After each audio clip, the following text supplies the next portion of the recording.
All right, what's up, everyone? Petman Matt Marsh, all Football Insiders. Welcome to another fun episode of Football Focus Weekly.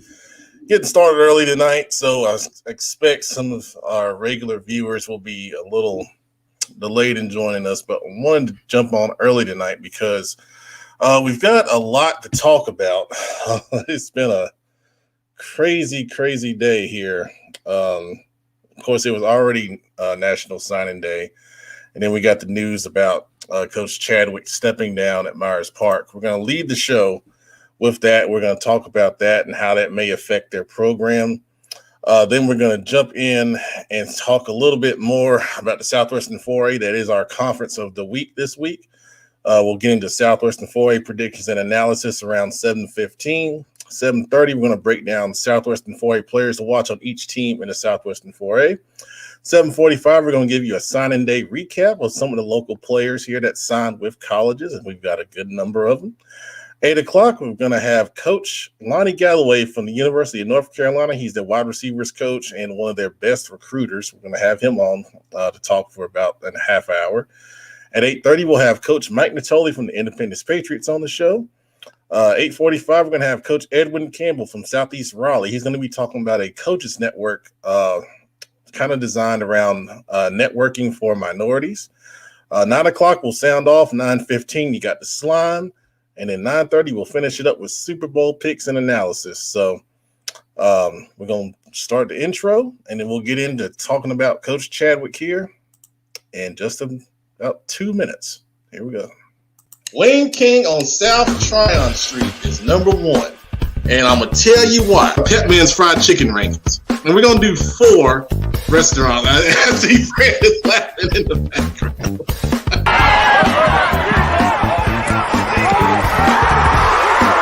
My sound off is actually about, I'm going back to the Panther fans. And you know why? Queen of CFI, sound off.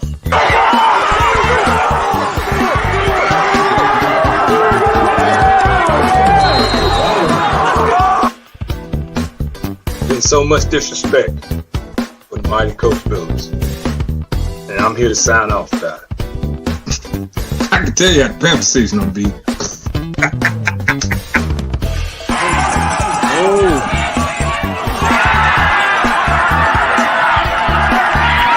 Oh, I've got a rule in life, man. There are a couple rules I live by in life. One rule is never pass by Bojangles without stopping. A second rule of life is get play sauce, it'll save your life. Third rule of life, don't trust white girls. The number one most annoying group of people.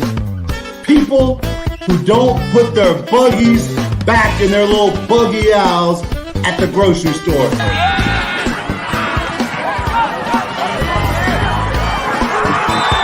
Touchdown, Nation Falcons! Where did I agree to get 211 text messages a day about the election? What did I agree to get calls every 7 seconds?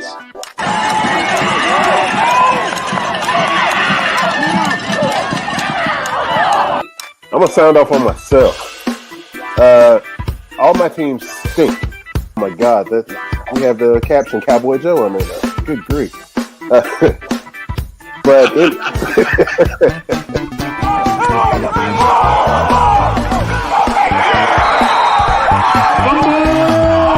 Charlotte Football Insider Football Focus Weekly.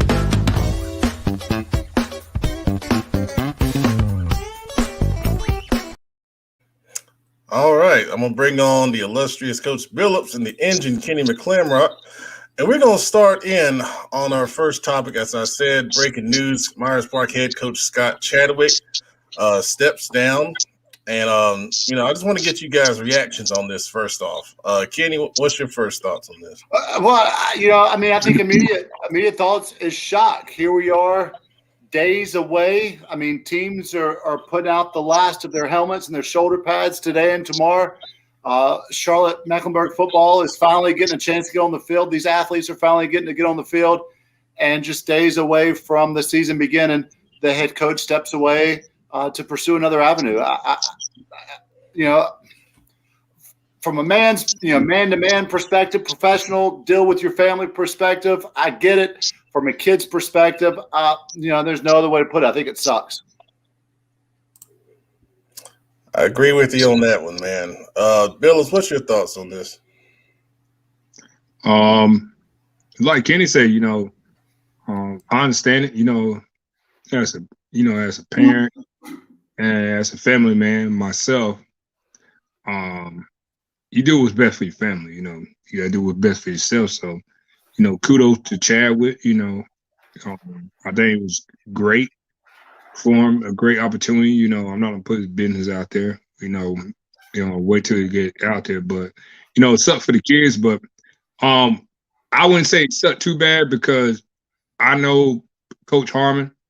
Coach Harmon's gonna do an outstanding job.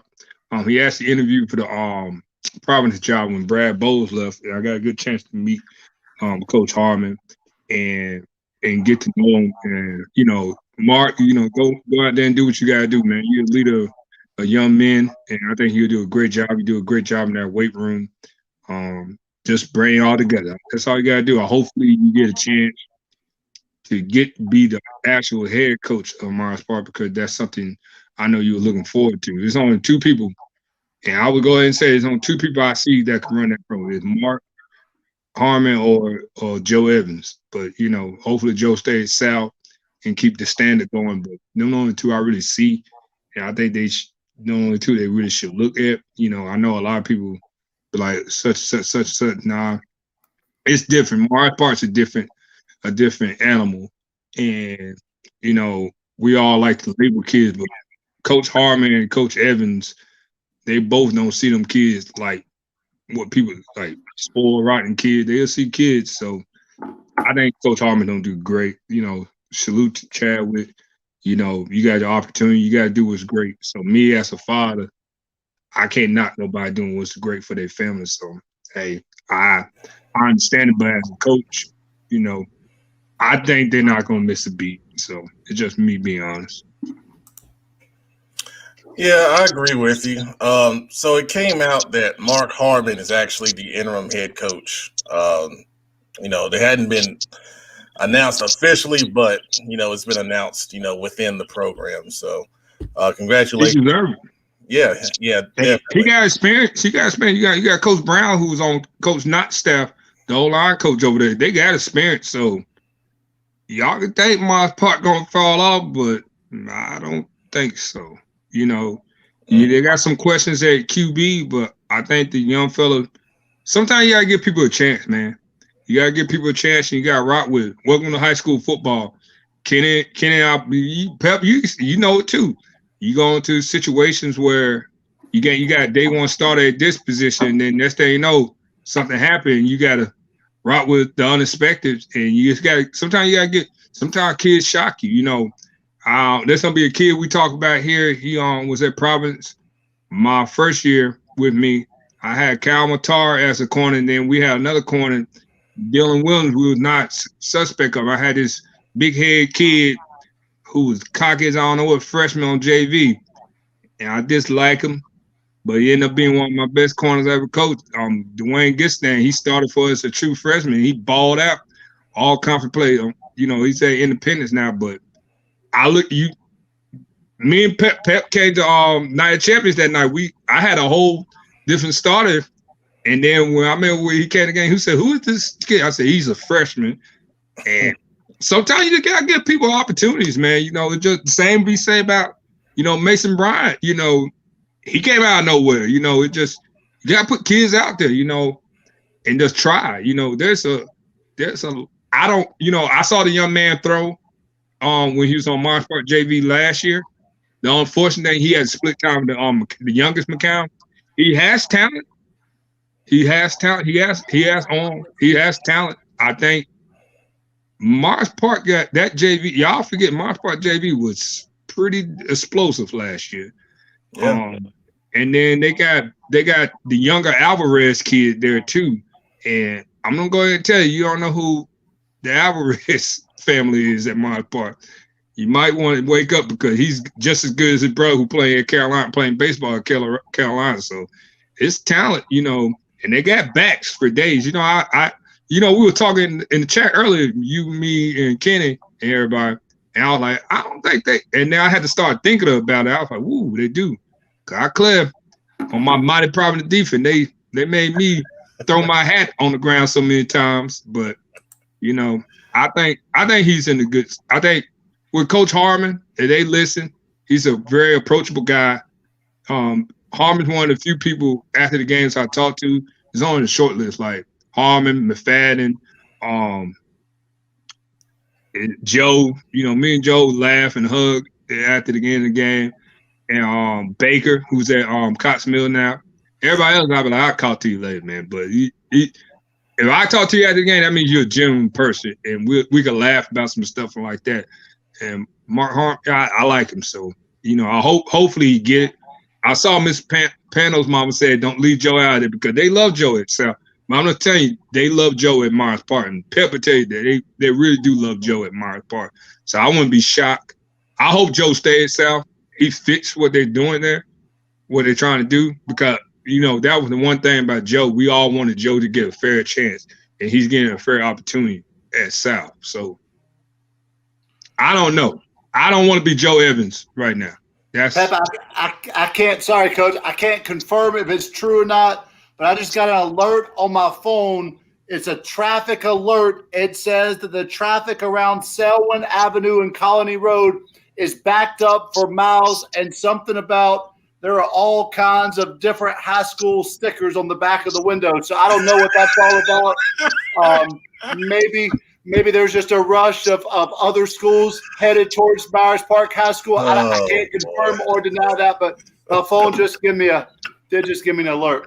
I don't think it's gonna be hard to steal from that school because there's only one school who really take from, but not even take, because they could go South Met, Providence. Myers Park is a unique school. Yeah. South Met, Providence, and East Met lose out a lot because of that school. But I'm telling you, I really do think Mark Harmon would keep it. I think he'd keep it going. And Ken, I'm straight sure. I really think he'd keep it. And I think it was gonna sink. It was sink. There's another school, I ain't gonna say the name, but in that conference, they sinking right now. But that ain't because of coaches leaving. Just kids are the biggest recruiter in the state of North Carolina, absolutely, especially in Charlotte. But and I mean, it hasn't been. Myers Park is not too far removed from not being a very big name in local football even. Just a decade ago, they were kind of an afterthought. Of course, Coach Chadwick has done a great job. They've had incredible talent. They've had incredible assistant coaches there with them. And like you said, the best recruiter is wins. And when you start winning, kids want to come there and kids move in there. And there are obviously a lot of benefits to living in that area. So kudos to Coach Chadwick and whatever he's got moving on. I know that the decision was made with the utmost respect and diligence, and I know that he did his part. I'm sure that it killed him to tell his guys. I'm assuming he told them the day since the newspapers came out about it. But it sucks for the kids. But Coach Harmon or Coach Evans, if that's the direction that they take immediately or moving next year, there's no doubt. I mean, Myers Park has got a great setup. They've got a brand new weight room. They've got an incredible look. They've got an incredible student section. I mean, you watch the games and students are just wrapped around the stadium. So I'm sure that they'll continue doing big things. Yeah, I don't think it's going to be Harmon. If I was a better man, Harmon, because he could maintain relationships. Like I said, Joe's in a good situation. Not saying Joe can't maintain relationships, because that's Joe. Joe Evans. Joe's Mr. He probably taking darn pre-workout before the game and getting me jacked up and, the stand. I love Joe. Joe, my guy. I'm a big energy guy because, like, me and Kenny was talking, all of a sudden the lights came on. I'm morphing to Drill Sergeant Bill, and he started laughing. He said, "This is the guy I know, not the politician guy." And I don't know, like I said, you can't go wrong with either one of them. Myers Park Athletic Director, them the only two I'm looking at. That's just me. I heard some other names. Nah, them two fit what they do at Myers Park. You've got, and you have to imagine, no knock on those two guys, but you have to imagine that this is going to be a national job. I mean, people are going to be applying for this job from all over the nation. I anticipate to be able to play in the 704, to be able to play in Charlotte, Mecklenburg, football, one of the top leagues in all of America and all of the Southeast. This is going to be a huge job, and I would expect 100, 150, 200 quality applicants to apply for this job. And if they've got a guy in house, that's the smoothest transition. If Coach Harmon has paid his dues, which it sounds like he has, I don't know. Yeah. Maybe he's the right man, and it's time to give him a shot, and let's roll with it. And if another coach in the city is the guy, then so be it. That'll be the case in a few months whenever they have to deal with it. But I think it's going to be a hot job. I think it's going to be a good season. No, it is because you got boosters. Exactly. You have boosters, and Myers Park was a whole lot more than just a quarterback position last year. I saw them on tape, and they had players everywhere. They still do. They got some young wide receivers, and they got a young running back. I forgot his name. Offensive lineman that we saw back in the fall. Yeah, that running back who was on JV last year, he was better than some varsity running backs, and that tells you a lot. That young man to go. And them receivers they got some receivers over there. It just, everybody think because Drake May gone. Like I said, the one biggest question mark, and Pepper say, is not no shot at the young man who's slated to start quarterback is that quarterback position. Sometimes it's good to go into a season with the unknown, not knowing what he can do. But I would go ahead and tell y'all that boy can throw the ball now. He can throw the ball. 704 got some gunslingers now. I really don't see too many people who push the ball up and down the field and don't struggle in Charlotte.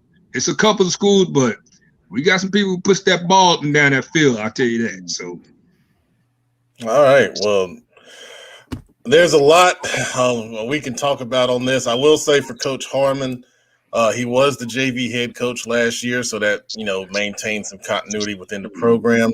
And then, of course, he has been a head coach previously at West Meck, several years ago. So he has sat in the big chair before. To your point, Kenny, about player retention, that is going to be something that, it's just the nature of the beast in Charlotte. It's something that you have to be concerned with and, kind of be aware of, But you see that some of the biggest player movement this year ever. And some of them, the coaching staff been in place for like 3 or 4 years. Yeah. And like I said, I'm not gonna say the name, but there's a school in that conference, they have got murdered. And that coaching staff is not a bad staff. People get chirping. People listen. And it happens. Yeah. So let's jump into our next topic because we can still talk about Myers Park a lot, and we will. Mm-hmm. But the next topic we're going to jump to now is about our predictions. Well, my predictions. There you go. I have no predictions. I caught some heat last week, Pep. Hey, I got out of it, Kenny. I said these are Pep man.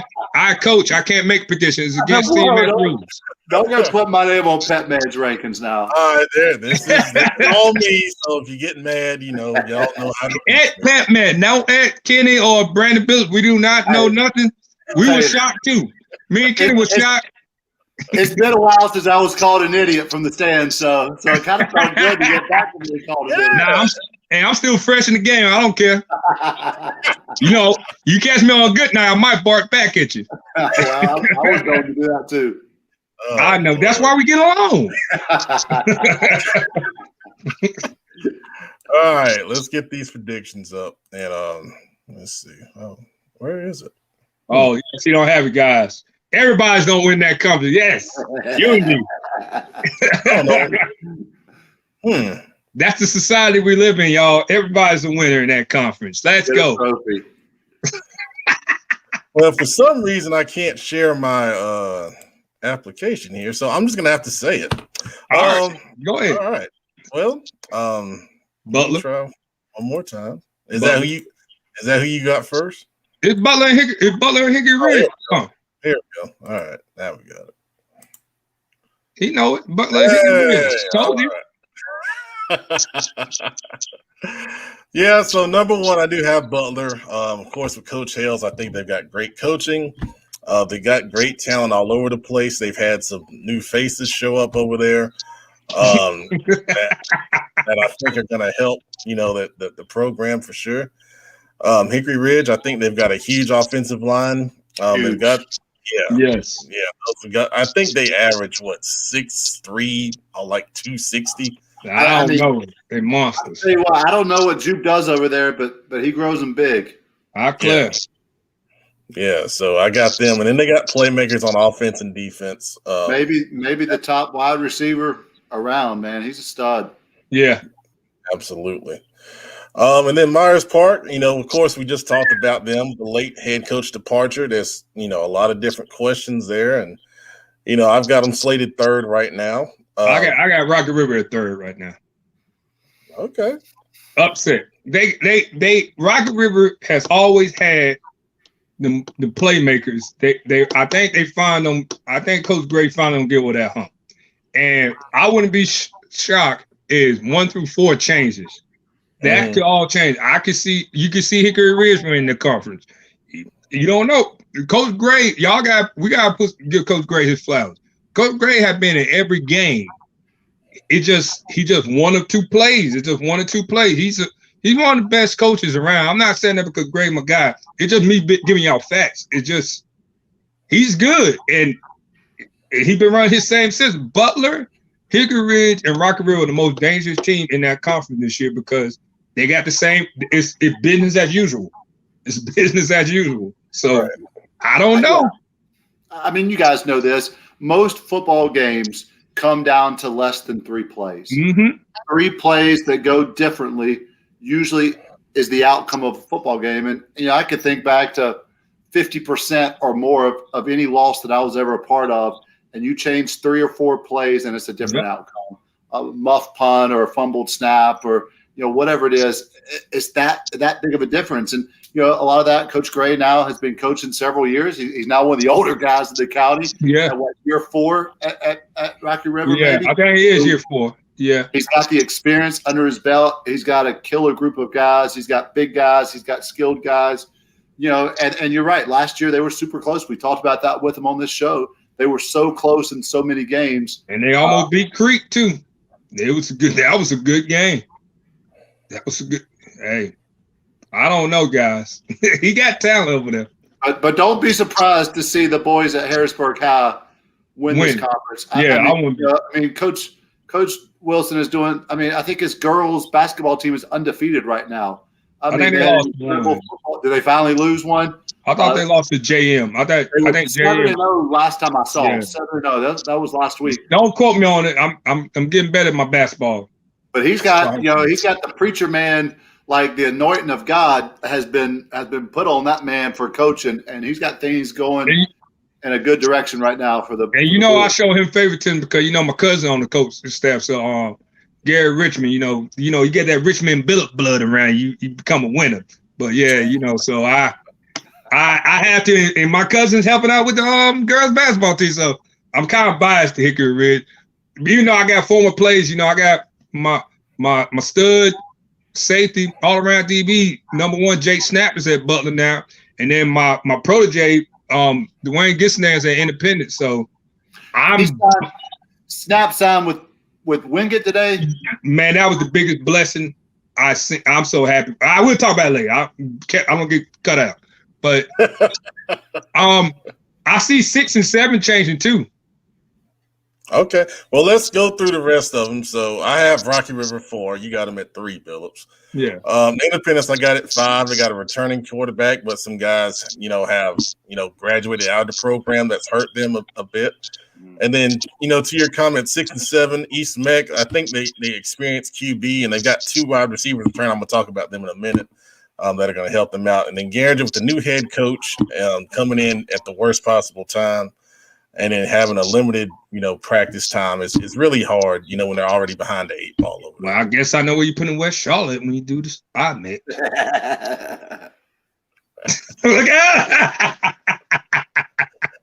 I'm just gonna be. We'll get there in 2 weeks. I'm gonna be a fan that day. I'm not gonna be in your chat. Baloney, malarkey. I want to hear your thoughts that day. Oh, I got some thoughts. We know you do. I'm a patient person now, man. Blessings coming my way. Comment on the Lady Bulls are undefeated according to Miss. Oh, they are. Hey, well, that's good for me. Like I say, hey, anytime Rich Miller Billups win, I win. Yes, sir. Yeah, Pep. I'm gonna be the bad guy here for a minute. The Central Cabarrus blood is gonna come out in me. There you go. There you go.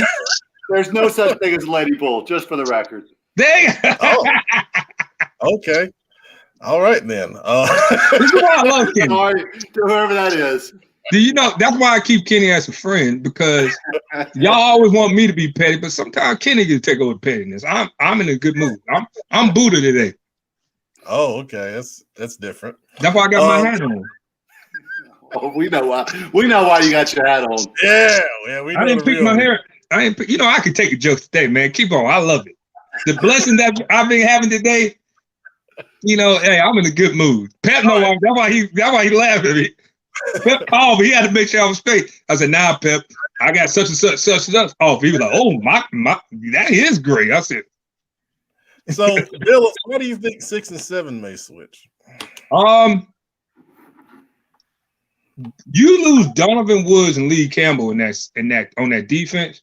Mm-hmm. That's big, and that's hard to replace in this conference. I think that defensive lineman they had, he played everywhere. He graduated last year.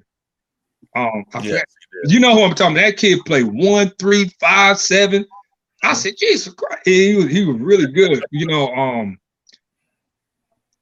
I love East Met because I got the West Shaw ties at East Met. Jason Fowler, he was at the Dub when I was at the Dub, and I love him. So I wouldn't be surprised. Garinger always. One thing I gotta understand about Garinger is not. They have athletes. It's just hard when you're a 9th grader coming in there and you don't get JV time. You get thrown right into varsity. Yeah, it's hard to keep them kids around because they get punched in the face for 2 years, and then they be like, "Hey, I want to go to another school. Let me try something else." It's hard to keep them kids around. It's hard to lose big games and keep kids around. Like the East Met situation, you lose a Donovan Woods and a Lee Campbell. That's big, So it's a lot of talent that leaves. Like Independence made the playoff last year and they lost a bunch of kids. So that's why I be trying to tell everybody. It's not about. We always say how it's about the wins, it's about the losses, it's about program. It's in tradition. Sometimes these kids are the biggest recruiters in the world. Yeah, they got some adults who will chirp, and do this, but it's the kids, and they be like, "Well, I'm for my senior year, I'm gonna go play," because the kids who left East Met, them 2 stand-up kids, they're not like that. I don't know them, but I've been around them at camps. They're not like that. You know what I'm saying? Like even Gissendaner, it was a family thing why he moved into Independent Division. Not because he didn't like Providence, it was that. Jay Snap, opportunity, family, family stuff. It just, we got, us as coach, I don't hold grudges with kids when they transfer. I say, hey, I still don't love you, but you hate to see it. Like I transfer. I left Providence and went to West Charlotte. You know what I'm saying? So I can't really I don't knock transfer no more. As long as it's done. Most of the transfer I've seen is been the kids more say than everybody said the coach is doing. We all know. To tell you the truth, it really ain't the coach who's bad, but that's a whole nother story. And we could do a whole 5-part series on this. That's why Kenny down there grinning, because he knows, like I know. Y'all really do the in-depth stuff now. You'll laugh, but it's fun. But everybody, they're recruiting. Them kids recruit every day, man. If we got whooped when I was at Hopewell by Vance, and they were like, "You want to win, come to Vance." I was like, "That's great. You can't say that." You better stop. Right. I'm going to report you, young man. What's your name? Number 15. He's over here recruiting my player. Unbelievable. All right. So. Hey, that's Coach Billups. Hey, Coach Billups. I am unbelievable, like Gucci Man said. All right, then. There we go. All right, so let's take a look at some players to watch in the Southwestern 4A. And I'm going to bring I should have kept the power up. There we go. Get that back. You can't. You probably ain't going to get back up. See me all ugly. All right, there we go. All right, so first off from Myers Park, here's some players to watch right there. Jacob Newman, a dynamic athlete. They still running back. He'll go to the slot at receiver. He can do a lot. Jordan Bly's just, speed personified at the receiver position. Todd Gill, DB, a really physical safety, will really come down and lay the wood in the box. Two big O linemen, like Cam Nichols and Zaire Falls, are very talented. Mm-hmm. And then DB Omari Filial, he's an athletic talent who did really well, in a lot of camps that I saw him in this summer. You guys got any thought on those kids? Studs, especially that Newman Block kid, boy, and them two old linemen, boy. They were throwing my boys at the club all night when we played. All right, so for Butler, they've got like I said, they got talent everywhere. The quarterback Paris Metzger, we're going to get to commitments and signing day here in a few minutes, but he committed to Western Carolina. One of my formals. Davion Nelson, a very talented kid, physical running back, 5'11", 220, great vision. Of course, Bill, if you know Jake Snap a little bit. And then we've talked about Donovan Woods also. They got a hybrid guy, AJ Starks, outside linebacker, safety type kid, made all conference last year. Garen McDougall, very talented corner. He committed to Limestone today. And then the big D tackle, Bryce Dixon, who's been a force ever since. Oh my goodness.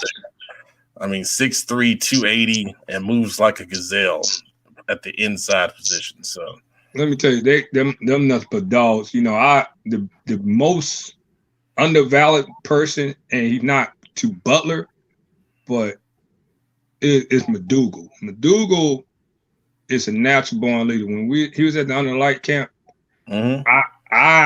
I love that kid. That's a good, hard-nosed, old-school style DB. I think a lot of people knocked him on his height, but hey, y'all, Limestone got to steal with him. Woods is really, really good. I think where he's going, they got him at a discounted price. Snap, I can't say it's so much I can say about that kid. He deserves everything he's getting. Wingate got a monster. You watch that kid play, he's a monster. And Parrish is Mr. Swag himself. I love Parrish. I hate that he left, but he had to do what was best for him. That's my guy. So, Butler got some dogs. Butler is ooh. So we got a couple of updates on some players. Cam Nichols is apparently not at Myers Park, and then Bly enrolled early to go to college. So a couple updates on those guys right there. Man, you need to hit the waiver wire. Come on, man. We need one. All right. So for Hickory Ridge, they've got talent, in their own right. Quarterback Alex Bentley moving up from the JV, left-hand kid. Oh, yeah. Very talented. Athlete Saban McLaughlin, kind of similar to Jacob Newman. He can play in the backfield or move to the slot and play some receiver. Of course, we mentioned Christian Hamilton goes by Diggy. One of the best receivers in the United States in his class. We know about Tyrell Davis. He's committed to Old Dominion. Now, some of these kids that I'm mentioning may have already decided to go ahead and play. There you go. Good job. But they still are a part of the team, so we're going to talk about them. You better get it. They all come at you. Watch. Cooper Williams, very talented kid, hybrid kid, really showed well at the Under the Lights camp. I think one of the best offensive linemen they have is Cade Goldman. He just picked up an offer from South Florida today, as a matter of fact. 2022 kid. And then the kicker / punter Riley Stubbs, one of the best, in the area right there. I don't like Kenny. All right, we got any thoughts on those guys right there? I don't like Kenny. Yeah, okay. No, I love him. Hey, the quarterback, I got to see him when we scrimmaged Hickory Ridge. He's pretty talented, Terrell Day, hey, that dude, he made me so mad when we scrimmaged Hickory Ridge because he's a headhunter. He's gonna knock your head out. And he can play wide receiver too. He's talented, man. He can really have some. I know Kenny don't like us talking about the school, that Harrisburg team, but he can really get some talent, man. There's a lot of talent out there. No doubt. No. I mean, I don't like them because they're the school up the road, but I love their head football coach, and I love what he's doing. And God, dog, Pep, you messed up again, man. Check your comments, God, dog, Pep. I've told you this. There is no offense who I saw last year or in the last several years who runs counter as well as these guys do right here, man. Mm-hmm. I mean, I called up Juke the next day after we played them, and I said, man, I've got to get with you in the offseason because I want to know what you're doing at practice that's different because your counter scheme is so tight. It hits so quick. Your running backs read it so well. Your offensive linemen read it so well. These guys are going to be contenders, man. And I think, don't be surprised if these guys end up beating Butler and become the Southwestern 4A conference champion this year. There it is. And I know about Tyrell committing to Georgia Southern and enrolling early. But still want to shout these guys out, for what they've done at that program for many years. Okay, Bill. Thank you, Bill. You hype me up, man. My bad. I sit back and fold my arms, man. Be a zombie. You want me to? No. We can't do that. All right. So for Rocky River, some players to watch. Antoine Collins, very quick slot receiver, has picked up a couple offers recently. Javon McIver, we interviewed him during the Player Impact Focus series. He picked up an offer from Winston-Salem State. Taller type of corner. Corian Sharp, very, very talented offensive lineman. I believe he committed to A&T earlier in the first signing period. Somebody confirm that. Goodness Odemena. He came to the Under the Lights camp and was impressive at the linebacker position. I like him. Gabe Palacios, I've liked for a couple years on their offensive line. And then Caleb Jennings, number 4. Very quick, shifty running back, good vision and good speed. Any thoughts on those guys? Hey, like I said, that's the team to watch right there, boy. Yeah. Like I said, Coach Gray always having the kids prepared, man. If that offense catch up with that defense, they're going to be dangerous. I agree. I would consider them the dark horse in the conference for those reasons. All right, so for Independence, we've got the quarterback Arnold Taylor back in the fold. Very talented kid. Keenan Silas, a 6'5" wide receiver. I think he's really going to have a really strong season this year. Then Billups, a guy Dwayne Gissendaner at the DG6. Elijah Paranda came to the Under Lights camp. I think he did a good job at the running back position, but he pretty much stars at the DB position. And then the middle linebacker, Ronell Garrett, I think it's a very good player as well. Big old school looking linebacker, man. I like that kid, boy. He can move too. That boy can move. That's the thing I like about him the most, his ability to move, boy. Yeah. He can move for his side. He's a big boy. Like, hey, y'all. Pep, no, that's big. He's a big boy. He can move, boy. All right, so tell us about Gissendaner, Billups. What kind of corner is he? Yeah. He's all around, man. He can play, man. He can play zone. He's, Kenny know about him. He's a hothead every now and then, but he's a good, not like in the way. He's like any type of kid. You challenge him, he's a lion. And he don't back down and challenge. One of Kenny wide receivers tried him. My man caught the pick, then threw the ball at him. I said, Lord, Jesus, got penalty.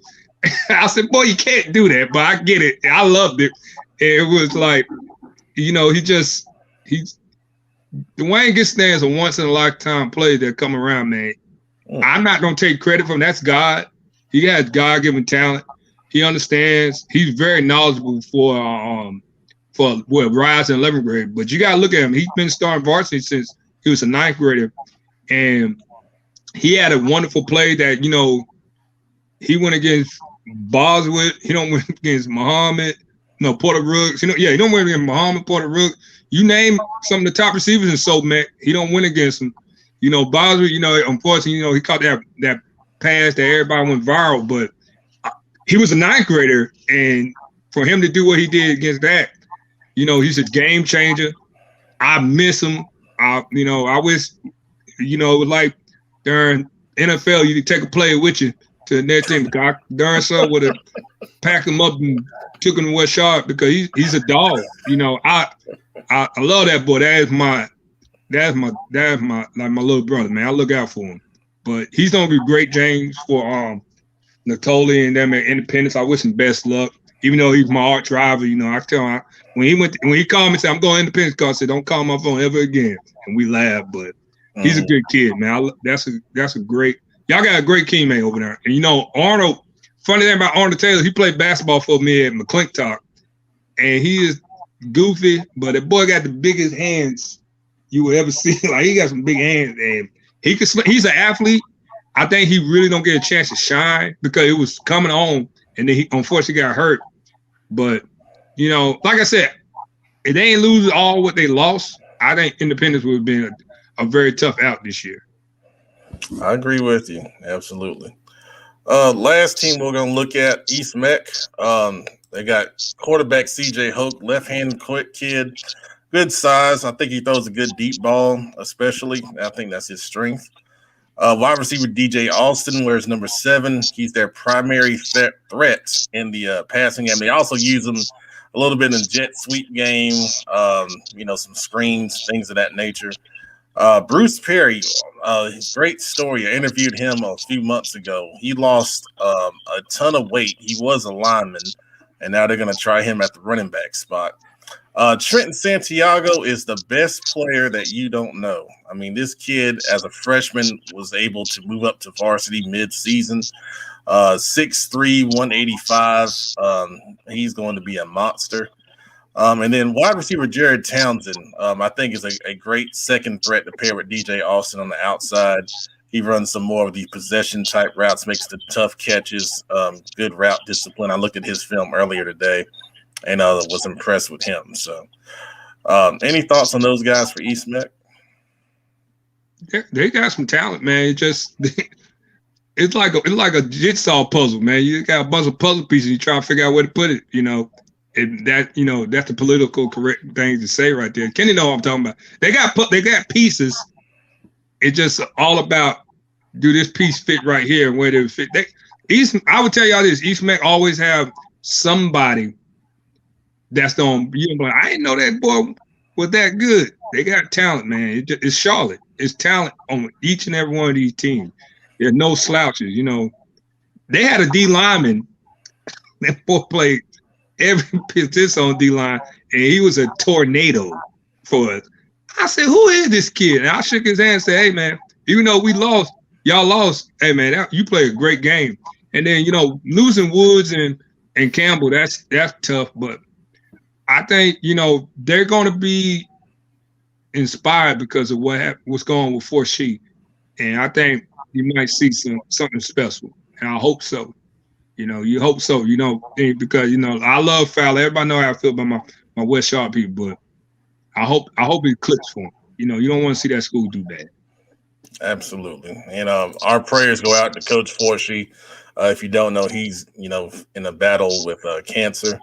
And, we wish him the best, in trying to fight that and pull through and, get back to being on the sidelines, which I know he loves full time. I coached with him, at Harding for a year or two. Really good guy, man. He loves kids and he loves football. So, our prayers and thoughts are always with him at all times.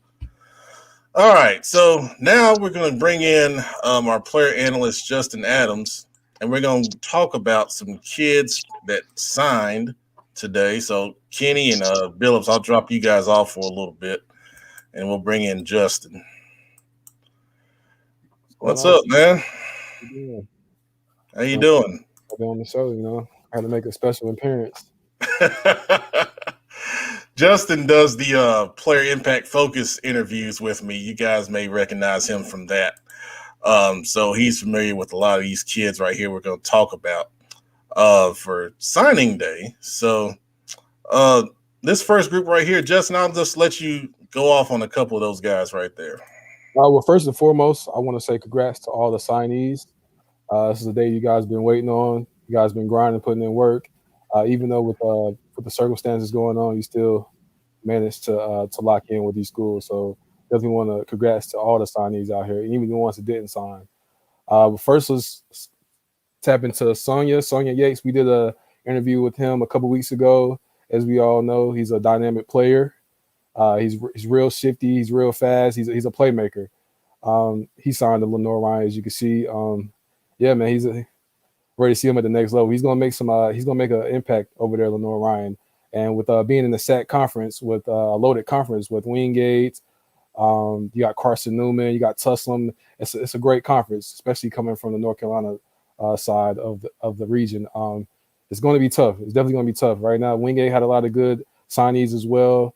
Lenore Ryan is the reigning SAC champions, so it's going to be a great year with a few games that they have starting next month, I believe, in March. Kevin Clerge, DB out of Central Cabarrus, signed with Limestone.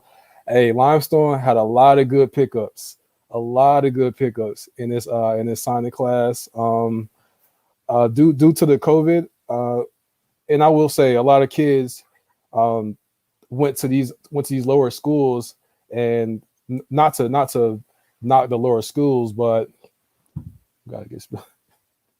not to knock these lower schools, but I think it's good. I think it's good. A lot of kids actually stayed home and went to these other schools, and it's gonna tough up the competition within the conference. So I'm actually excited to see this year. But yeah, Kevin Clerge is a great DB. He's an athlete. Yeah, since Limestone got a good one with him. Evan Bernard, you want to touch on him for Wingate? Yeah. Evan Bernard was a guy at the first Under the Lights camp that won the quarterback MVP award. And we had over 20 quarterbacks there, and we had some strong kids there, from all over the Charlotte metro area.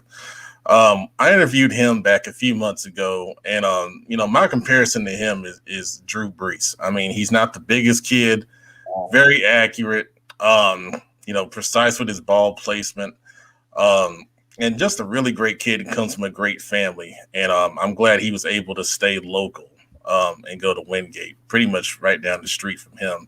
Right. And then Miles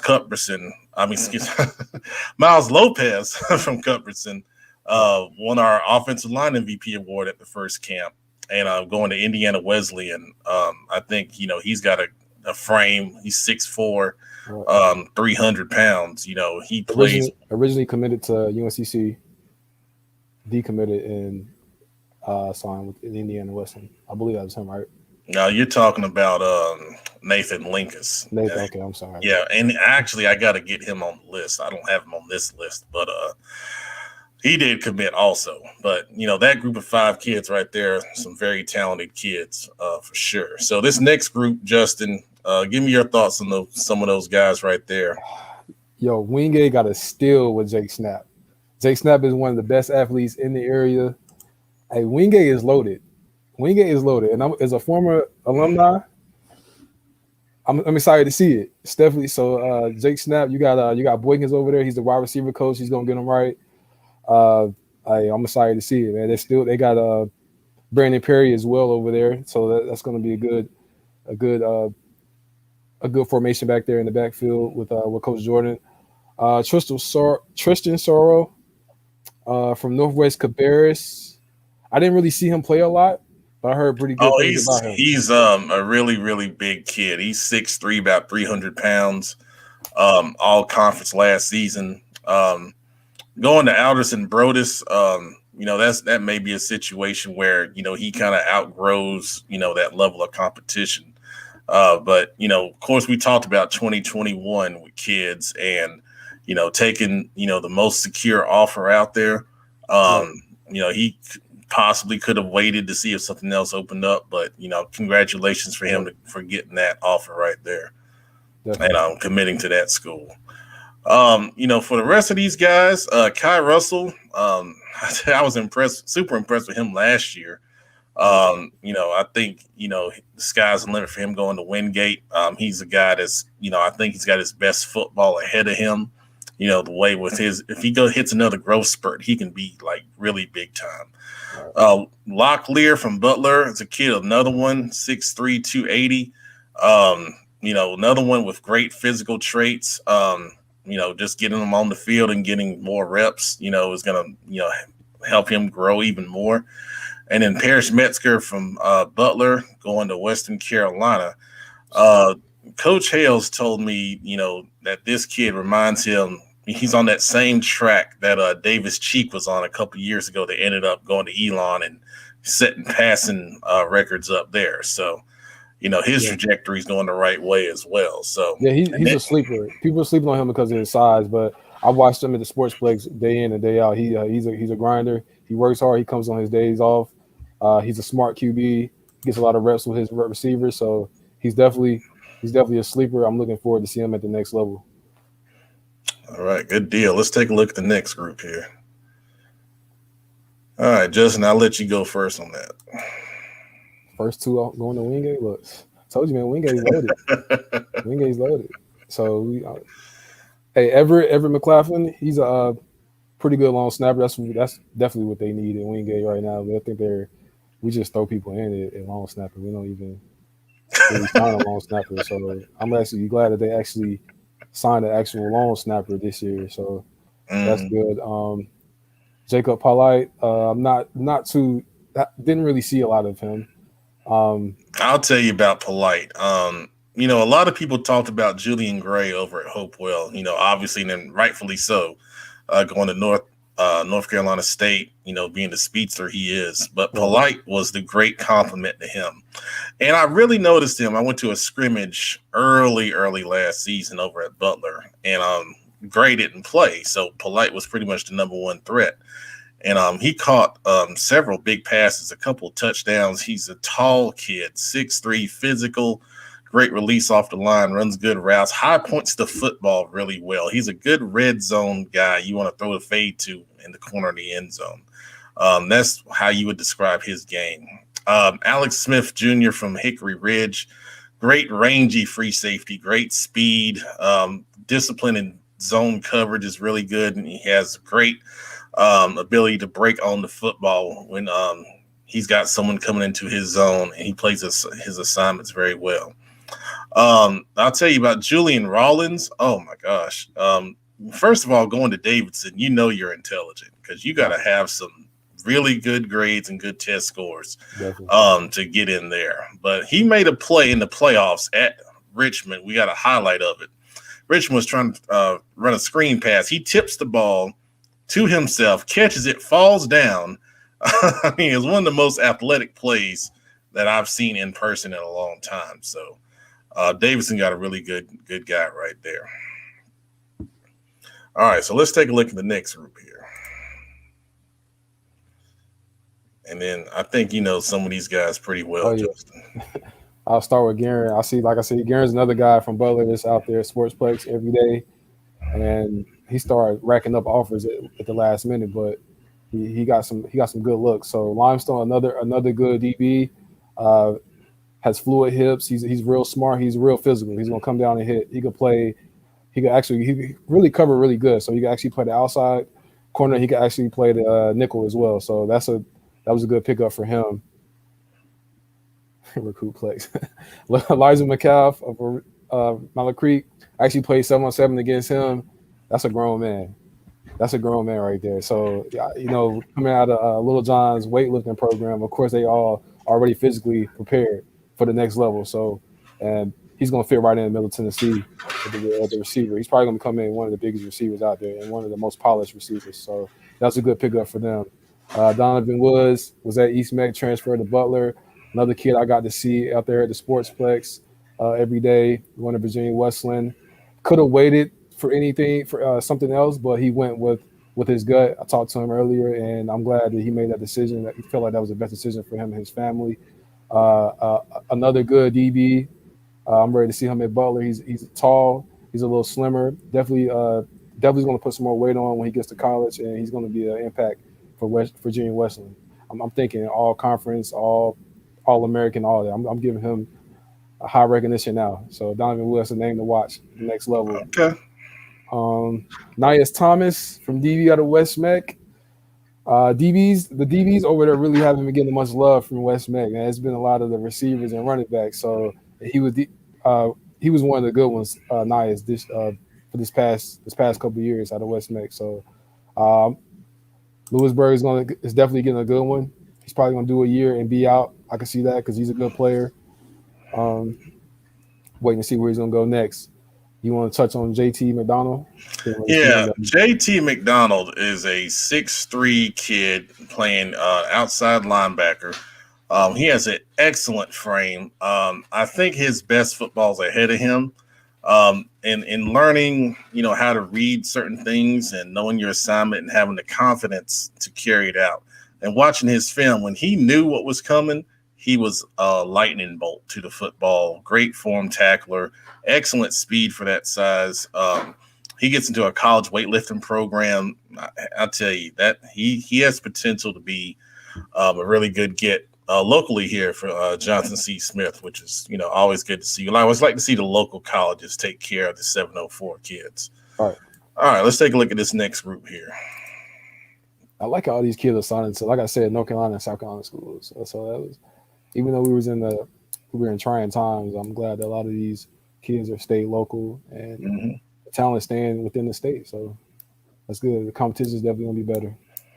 Yeah. So for Cole Maynard, the punter at Huff, I'll tell you, I featured him one week when we did the game breakdowns, and I did that because this kid, he's the son of the NFL punter Brad Maynard, number one.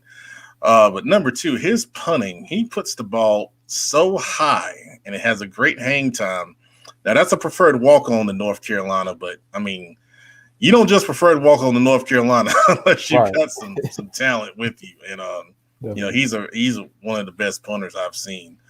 Liam Barbie, we talked to him. He was on our play impact focus, linebacker from Catholic, great 3-down middle linebacker. Signing with Elon, very intelligent kid as well. Henry Rutledge, running back at Charlotte Christian. Of course, we know him dynamic, very well. Dynamic. They might as well go ahead and throw him the full offer now. The dude, he's going to earn it. For sure. Yeah, that's a preferred walk on. Yeah. Jake Helfrich, quarterback at Providence Day. Of course, we got a good up close look at him. Preferred walk on to South Carolina. I think that's great. It's great. You can stay local, walk on, qualify academically, hopefully get some money that way to, help defray the cost. Shout out to Real Jake. I'm a fan of Jake's. Yeah. He wants to go in and take some spots. And he has all the right tools to do it. So I'm definitely looking forward to seeing him next year in the maroon and black. There it is. And then, of course, Parker to Yoel at Huff. That whole offensive line has really good sides up there. He's one of them. A good technique guy. Once again, staying local to North Carolina Central, I think that's awesome. All right, let's take a look at some more here. And we may not get to all these, so we may pick up with this, next week. But you got any thoughts on those guys right there, Justin? Damian Jackson, good guy. We always talk to his dad. A&T, that's where he wanted to go, so that was perfect for him. And A&T got some dogs coming in. I'm talking about dogs, so they're definitely going to run the Big South next year. Are they moving to the Big South, or are they still in MEAC? I think it's MEAC one more year. And after that, I think they're going to the Big South. Well, we got Brandon. Well, let me bring Brandon in. Let me see what he has to say on that. I was an A&T alum. Yeah. Oh, okay. All right. So the scoop on that is A&T's going to play 4 games, still in the MEAC this coming spring, and move to the Big South next fall. So, hopefully have a good inaugural Big South season. Only going to play 4 games because a lot of teams backed out for the spring, but 4 games in spring in the MEAC, Big South in the fall. All right, good deal. Cool. So we're going to have to cut this short, though, because it's our time now. We're going to bring on our special guests. So Justin and Brandon, you guys hang backstage. We'll be back shortly. All right. So now we're going to bring on our coaching interview for this week. And we're very, very excited to talk with this gentleman. Great recruiter for North Carolina. Of course, coach a great set of wide receivers for the Tar Heels this past season. Had a really great season. And we're going to speak with him on that and several more topics. And that is Coach Lonnie Galloway, and we're going to bring him on right now. How we doing, Coach? Doing well, man. How are you doing? I'm doing good, I appreciate you taking some time out of your, I'm sure very busy schedule with signing day going on right now up at North Carolina. So first off, man, talk to us about, signing day. I know you guys had a lot signed early, but overall, I know you guys are excited about what you have up there. It was today, a little different than normal with, the early signing period. We signed most of the guys in early December, and we had one guy that signed today, a kid out of Florida. But, with the rule changes, you try to get them all signed early, that way you know what you got. And the ones that are waiting, you cross your fingers and hope. But, Coach Brown likes to get stuff done early. So, most of the guys are from North Carolina. So we signed 14 guys out of the state, and we got those guys committed with a couple of guys out of state and got it done early. Yeah, that's awesome. Now, I know you said, it is a little different. So what are the main changes from how it was to how it is now? You just build early relationships with the guys. COVID's threw a wrench into a lot of things, but for our guys, most of the guys had been on campus, so we had built a relationship with all the guys that we signed early. Getting them on campus, then getting them together, and then, with all the social media stuff, they take care of themselves with, what's going on with this guy, what's going on with that guy within the group chats. Right. You want to get that done early. That way you're not having to wait. And then, the whole flipping game and kids decide to go somewhere else. So, I like it. I like it a lot. That way you get it done early. Absolutely, man. That's awesome. All right. So let's talk about you guys' season this year. Of course, it's a very good year. I know you guys would want to win every game, but, I think, you guys took a step in the program. So how do you take the next step from being good to being that great team I know Coach Brown wants you guys to be? Just fine-tuning the details of what we're trying to get accomplished offensively, defensively, and with the special teams. Just, we've looked over the last week with not being on the road. We looked at the games that we lost and, things that we could have done better and, eliminating negative plays. We didn't have that many turnovers on offense, but just, a negative play here or there, a killer drive, especially when the games get close or you come out flat. And, like this year, sort of like last year, the fourth quarter has been our quarter. So you come back and, the heartbreak that we had at Virginia, the heartbreak that we had, against Florida State, just not putting ourselves in those predicaments. Yeah. And I'll mention I am a Tar Heel fan, so watching some of those games, I totally agree with what you're saying. But I think you guys, are there, and of course you got a local guy in Sam Howell from Sun Valley and Union County, who's in the 704. Talk about his development and how he has just taken several steps into now being thrown into the Heisman conversation for next season. Coach Longo's done a great job. When Sam got here, he came in early, jumped in, competed for the job early, won the job. Sam's a bookworm. He loves football. He's always in the building. With his dad being, his position coach and offensive coordinator, Sam understands the football part of the game. And, I've told him and told plenty of quarterbacks, you have to be different to play that position. You have to give more time to your studies. You have to give more time to studying football. You have to give more time to just everything that you want to do, but doing it differently because you are the quarterback. The quarterbacks are the face of the franchise, and they want to be the spotlight. So being in that spotlight, you have to take advantage of coming in early, staying late, asking questions. And Sam's been like that since he's got there. Absolutely. He was a joy to watch, down here locally, and it's just great to see him having all the success he's having with you guys. Coach, I'm going to bring in a former coach here, Kenny McClamrock, and he's got a question for you, so I'm going to let him ask it. Okay. Coach, what's up, brother? How you doing, Coach?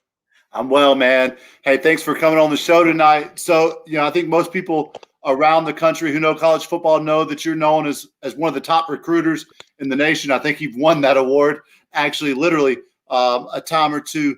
And also, obviously, you have been around some of the most high-powered offenses. What was like 2015, 2016 with Lamar Jackson and those guys, and Tavon Austin and Kevin White at West Virginia. Coach, where does this past year's offense rank in your kind of all-time great offenses? I'm going to put you on the spot for a minute.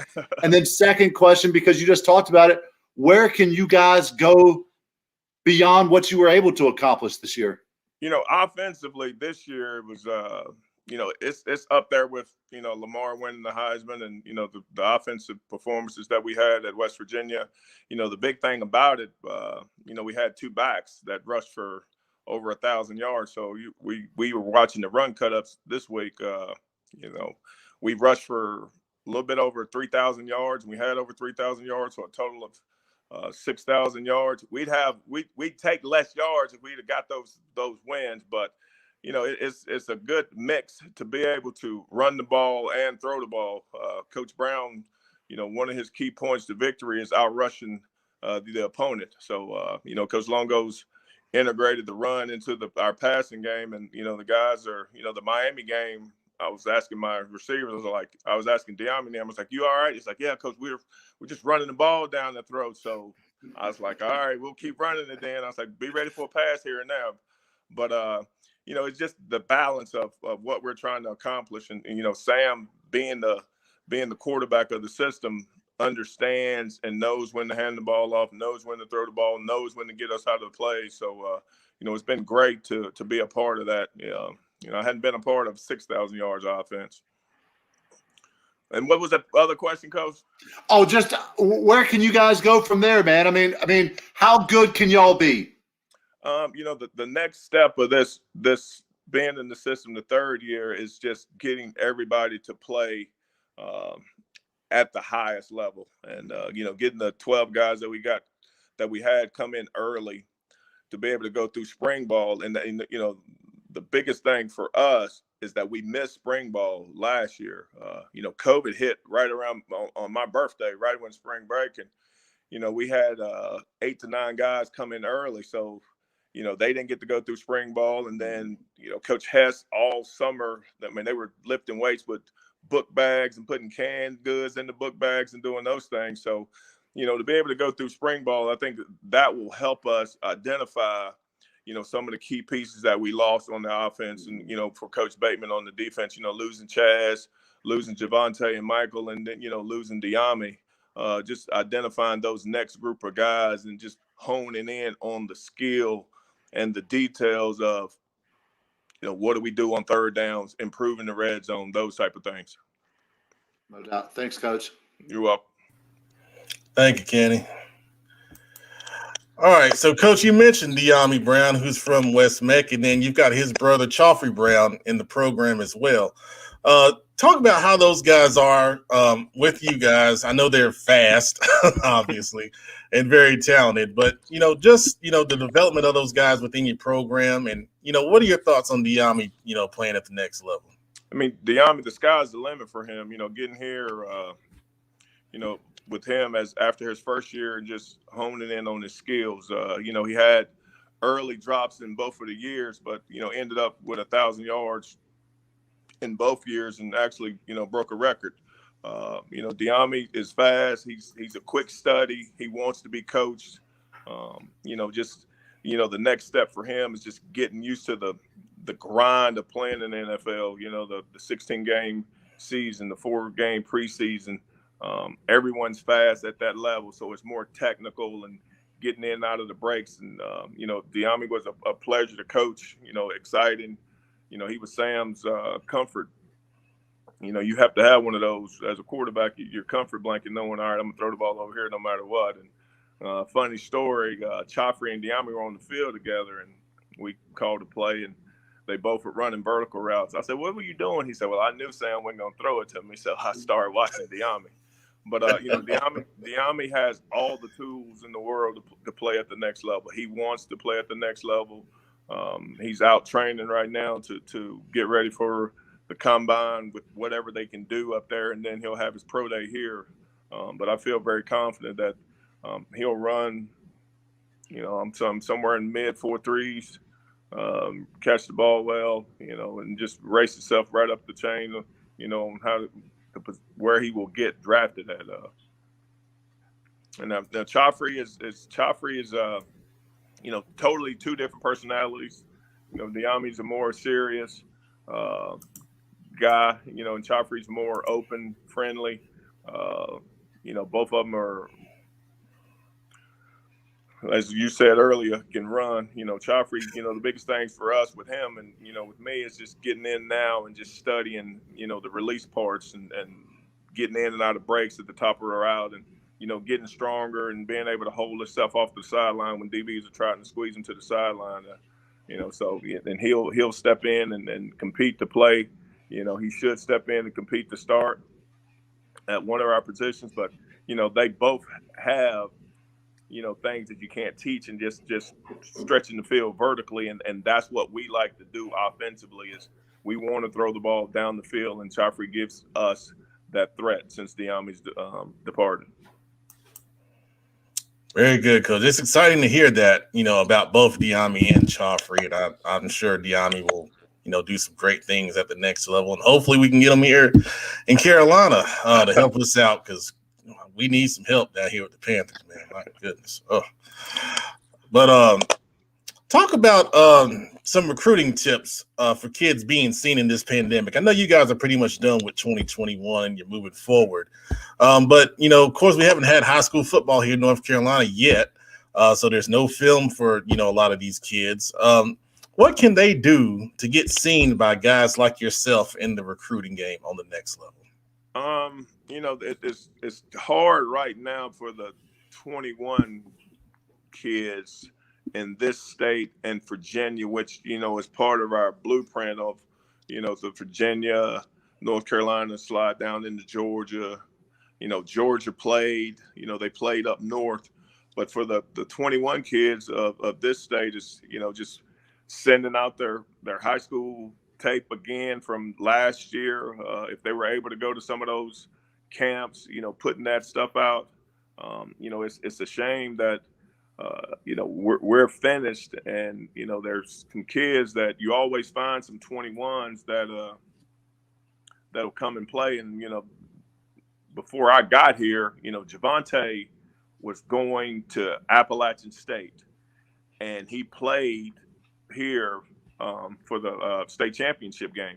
And, Coach Fedora and them offered him that night on the spot. So, that would be a kid right now who could probably go as early first, second round in the draft that wouldn't have been at North Carolina. So I know they're, that this class of kids are the ones that hadn't got scholarship offers or, if my advice to them is just, find a school that may have something that come open in the summertime and send their tape out to them. It's tough, it's tough for them. And I feel bad for the kids that wasn't able to play right now because, there's always two or three that'll come and make that jump and, grab your eye. So, just tell them to keep working hard. I tell them to keep working hard and hopefully, if there's a scholarship available at some of these schools, during in May, because kids are, they want to jump in the portal and those things right now. But, just find the school that may have something for them after the spring. All right. Very good. Thank you, Coach. Appreciate that. Yeah.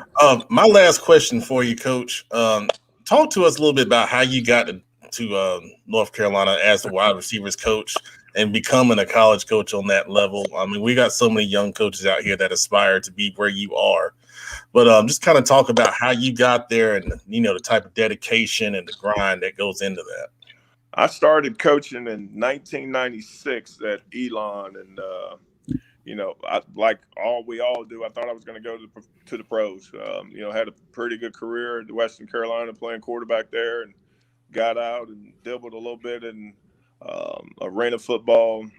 I was actually a daggone manager at the finish line in Greensboro before I went to play arena ball. And then, I was like, I got to do something, So my old one of the old coaches from Western went to Elon, and then I got back then it was called a restricted earnings job. So, I was in charge of running the phone cords to make sure we had headphones on the sideline and driving the tape. Now everything's, click a button and you can send the video. I'd have to drive tape, meet coaches, put the tape on the airplane. So, and then, you would go to the conventions. I mean, and, some of the older guys that I knew back then, it was like any coach that you see, shake their hand, go up and introduce yourself to them. And, that's what I did. Each year I would go and, work the lobby and talk and say hello and, introduce myself. And some of the guys that were, that time were at Wake and different places and, made a lot of connections. And it just, jumped. I jumped from Elon to East Carolina. I thought I was rich. We didn't do a great job at East Carolina. And I was like, well, I'll be able to get another D1 job. I'm D1 now. That didn't work. And took another restricted earnings job at App State. And, that's sort of where the snowball started, the effect started. We won 3 national championships there. And I left there and went to West Virginia. I was at West Virginia 2 terms. I mean, I was there for 6 years. And then I left there to go to Wake, went back to West Virginia, left West Virginia and went to Louisville. And then, circumstances up there and, they let, Coach Petrino go. And, I called every person I knew to be able to get in touch with Coach Brown because, being from this state, I've told a lot of people I've always wanted to coach in North Carolina before I got done. And, it worked out. It worked out. Coach called and we met and we talked and he offered me a job. And, I'd have walked from Louisville, Kentucky to Chapel Hill to be here.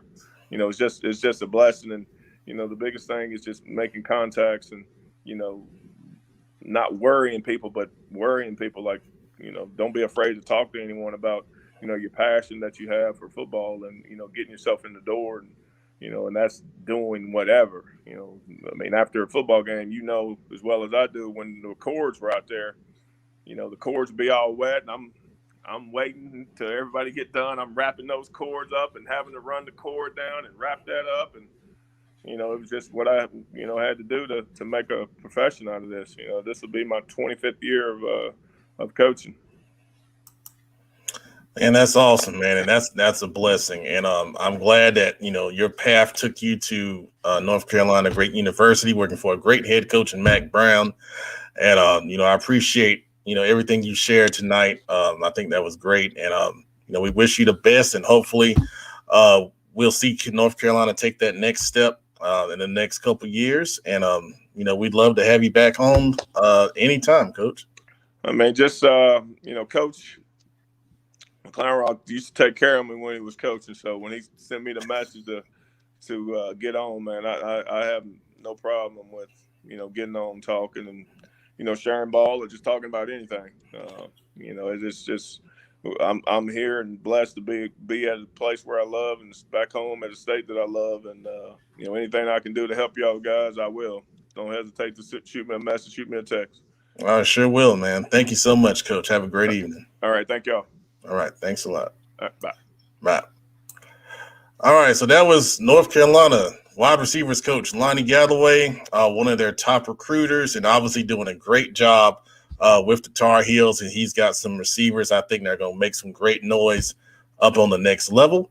I'm going to bring back Justin Adams, and we're going to continue on with our signing day recap and finish up with some of the kids that we didn't get to the first time. So I'm going to bring Justin back in, and I'm going to get that back on the screen. Let's see if I can find it. My technology is escaping me tonight. There we go. All right. All right. So let's see. Justin, what's your thoughts on those guys right there? Yeah, so we already touched on Damian Jackson. Brandon Perry, another great DB out of Porter Ridge. It's probably one of the top DBs out of the Charlotte area as well. Committed to Wingate. Is going to make the secondary very good back there at Wingate. So looking forward to seeing that. Didn't really see Jimmy Bailey play a lot. You want to touch on that? Yeah, Jimmy Bailey, man, I'll tell you, 4-year player at Charlotte Christian, heart and soul of that defense. Big piece on that defense that won the state title in the private school ranks. And we interviewed him after the big win at Providence Day. Another kid that comes from a good family, going to Washington and Lee. I think that's a great fit, for his game. And then Carson Child, a DB, he made a big interception. And I think it was the playoff game. Yeah, during the whole playoff, he made big plays. Even because I covered the championship game, he made a key third down stop, and I actually gave him the ball back, and they actually iced the game after that in the championship game. Yeah, he's a great kid. Talked to his family, talked to his mom, talked to his dad. Great people. I'm excited for Carson. I interviewed him. I didn't post it, but I interviewed him. I sent it to him, and kid, he's lucky to have his opportunity, and I know he's going to take advantage of his opportunity at Wheaton. I'm definitely looking forward to seeing him play at the next level. Yeah, very good, very good. All right, so let's take a look at this next group right here. Let's see here. So I'll tell you, the guys that really stand out to me in this group are the two receivers from Mountain Island Charter. Jaden Robinson has a preferred walk-on to Campbell, small slot receiver, but he can do a lot with the ball in his hands. He's shifty, he's dynamic, he's fast. I'm very happy for him to go down there and show what he can do. And then, of course, I know Jaden Lockhart. All right. What can you say about him? He's a great receiver. He runs good routes. He has the confidence. He has the speed. He really has a total package of receiver. Again, another going to Catawba in a SAC in a great conference with great coaches as well. So once he gets implemented in that system, he's going to be a standout receiver in that for years to come. So. Yeah, he's another one. I think his best football is ahead of him. He didn't get started into the game, later on. So, with his size and speed, and then his desire to be great, I think that's a steal for Catawba. Right, definitely. So then Elijah Horton, the DB from Central Cabarrus, I'm going to bring Kenny in and let him talk about, this young man just a bit. Ken Dog, what's going on, Kenny? What's up, man? We talked about Elijah a few weeks ago. Seriously, he's one of my all-time favorites, man. 18 years of coaching, and I would start a lot of football teams with Elijah Horton. He can play so many different positions. They're looking at him to play a will linebacker. They're looking at him to potentially play a nickel. They love to send pressure off the edge, and so I'm talking to Elijah this weekend. I said, they love to play a lot of man. And I said, Elijah, that means they're going to send a lot of pressure off the edge, maybe from that nickel position. And he got all excited. But just, a tremendous competitor, one of the greatest competitors that I've been around. We're playing Cox Mill. He's running a shallow route across the middle of the field. We throw the Mills route deep on the post, and while the ball's in the air, Cox Mill's linebacker just comes and demolishes the kid. Illegal hit. Should have been a flag thrown, but that's a different story. Both of them go back on their backs. They're knocked out. I get out to the field, and Elijah is out of it. He's woozy, all that kind of stuff. And I said, Elijah, all right, man? And he goes, Coach, did I win? I said, did you win? Boy, you just got knocked out. What are you talking about? Did you win?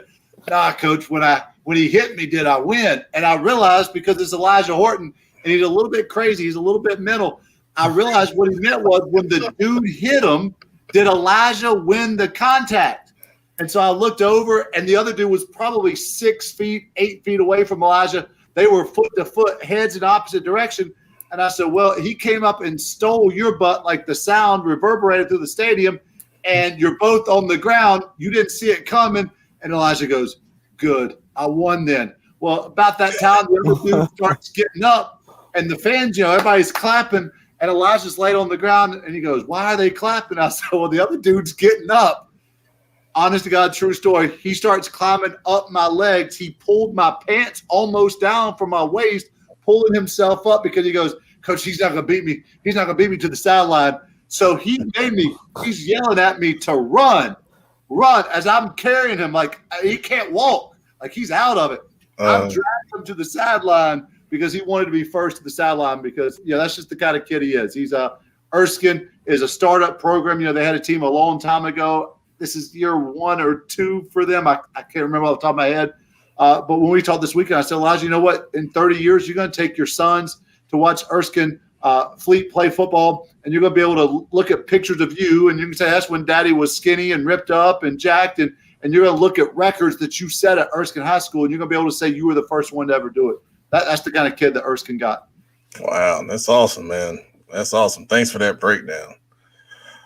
All right, so we're gonna let's see how many we've got left. I think we've got one more group left here.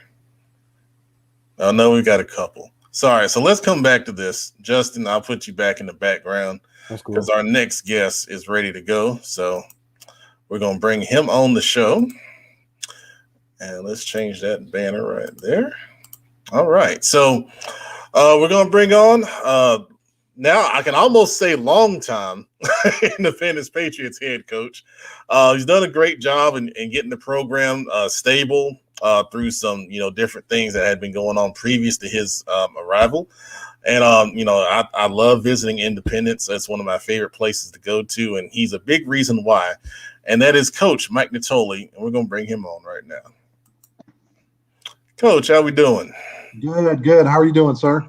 Man, I'm doing good, man. I'm doing good. I'm glad that we're closer to playing football finally. It feels like this offseason has been years instead of months that it typically is. So my first question is actually going to be about that. Have you been able to manage, the crazy offseason with all the different regulations and, rules because of COVID-19? Yeah, I mean, obviously it's been difficult for everyone. The biggest thing for us was just trying to keep our kids engaged academically, keep them working out, studying film, and then obviously practicing, whenever we could. We had those opportunities too. So, yeah, that's just been the toughest part is keeping everybody engaged because obviously it's tough, when things get crazy and things aren't normal. So it's certainly been difficult for everyone, but we told our kids in March of last year, we're built for things like this because of the adversity we've been through and the family culture that we preach every single day. So, we've just been there for each other and been able to lift each other up. Anytime we see a coach or a player kind of getting down about the situation and, just full steam ahead the best we can to prepare for the season when it does happen. That's awesome, man. That's awesome. Now, that's one of the things I love about your program is you preach family all the time, in everything that you do. And, I think that's one of the things that breeds success is being together. I want to ask you this, Coach. Throughout your tenure there, talk about some of the best, memories and best things that you have, gone through as a program, as a family, over at Independence. Yeah, I mean it's hard to pinpoint just a couple things. For me, it's the whole process, and obviously we've had some difficult things that we've had to deal with, and there's so many moments where we just picked each other up, and it's not just one thing that stood out. It's not a game necessarily. We had some good performances last year and had a really good season, but for me, it's a lot of the personal moments that we've had. Those are the things that stick out, probably because of everything that we've been through. Just one small example, when Flash passed away and then we were dealing with some injuries and then our starting running back broke his hand in the scrimmage and it was just like, I don't even want to coach football anymore. And I remember sitting on the fence and practice getting ready to start and like almost in tears. And I mean, I never thought depression was real, but that day I figured out it was. And then this kid, this 17-year-old kid came up to me and with a smile on his face said, "Coach, we're going to be all right. It's going to be fine." The kid that broke his hand. So, and I mean, I have, 20 or 30 stories like that where, somebody was down, somebody was frustrated, somebody was dealing with the loss of a family member or, maybe we lost a big game, things like that. And it was just the personal moments that we've had with each other. There's been a lot of special moments like that. Yeah, and every time I come over there, I see, I feel, just the closeness and, how tight knit, that group is over there. And that's a testament to your leadership, for sure. So talk to us. Oh, you're welcome, Coach. Talk to us a little bit about some players we can look out for, from you guys this upcoming season. Sure. And we're extremely excited about the season. We feel like we've made a lot of strides in the last, 10 months since COVID hit and things have been different. Our guys have done a great job with Zoom. Our participation in practice when we could practice was great. And so we're really excited about the season. Offensively, obviously, everything starts with our quarterback, Arnold Taylor, who's a senior, recovering from ACL and looks great, fully cleared, running full speed. Power clean 275 the other day with ease, and he hasn't really been able to push himself up to that level. So, we're really excited for Arnold. We think he's going to have a great year. You just look at what he did last year and the 7 or 8 games that he played before he got hurt, and his trajectory was definitely going up. So he's matured a lot. He understands the offense really well, and so we're definitely expecting him to lead our offense and to do some special things. Our starting running back will play a little receiver this year. Also, Khalil Morrison. We feel like he's one of the best kept secrets in Charlotte. He played just a little bit last year, had a couple highlight runs, but he's one of the most special athletes that I've ever coached on the field. And he's a great leader, extremely tough kid. Very, very fast, very quick, and just tough as could be. So we're expecting him to make some big plays offensively also. Defensively, we got several guys, got a bunch of seniors in there that are starting again this year. Our 2 senior captains, I guess I'll start with them. Renell Garrett is our starting Mike linebacker. Very tough physical kid. He's one of those kids that came in as a freshman, and you could kind of see he wasn't scared of contact, which was a big deal. And now he's really, really smart. His football IQ is off the charts. He understands what we're trying to do defensively. He understands where everybody fits together. So he's a great leader on the field, and he's a great player also. And then our other captain on defense is our starting strong safety, Jeremy Phillips.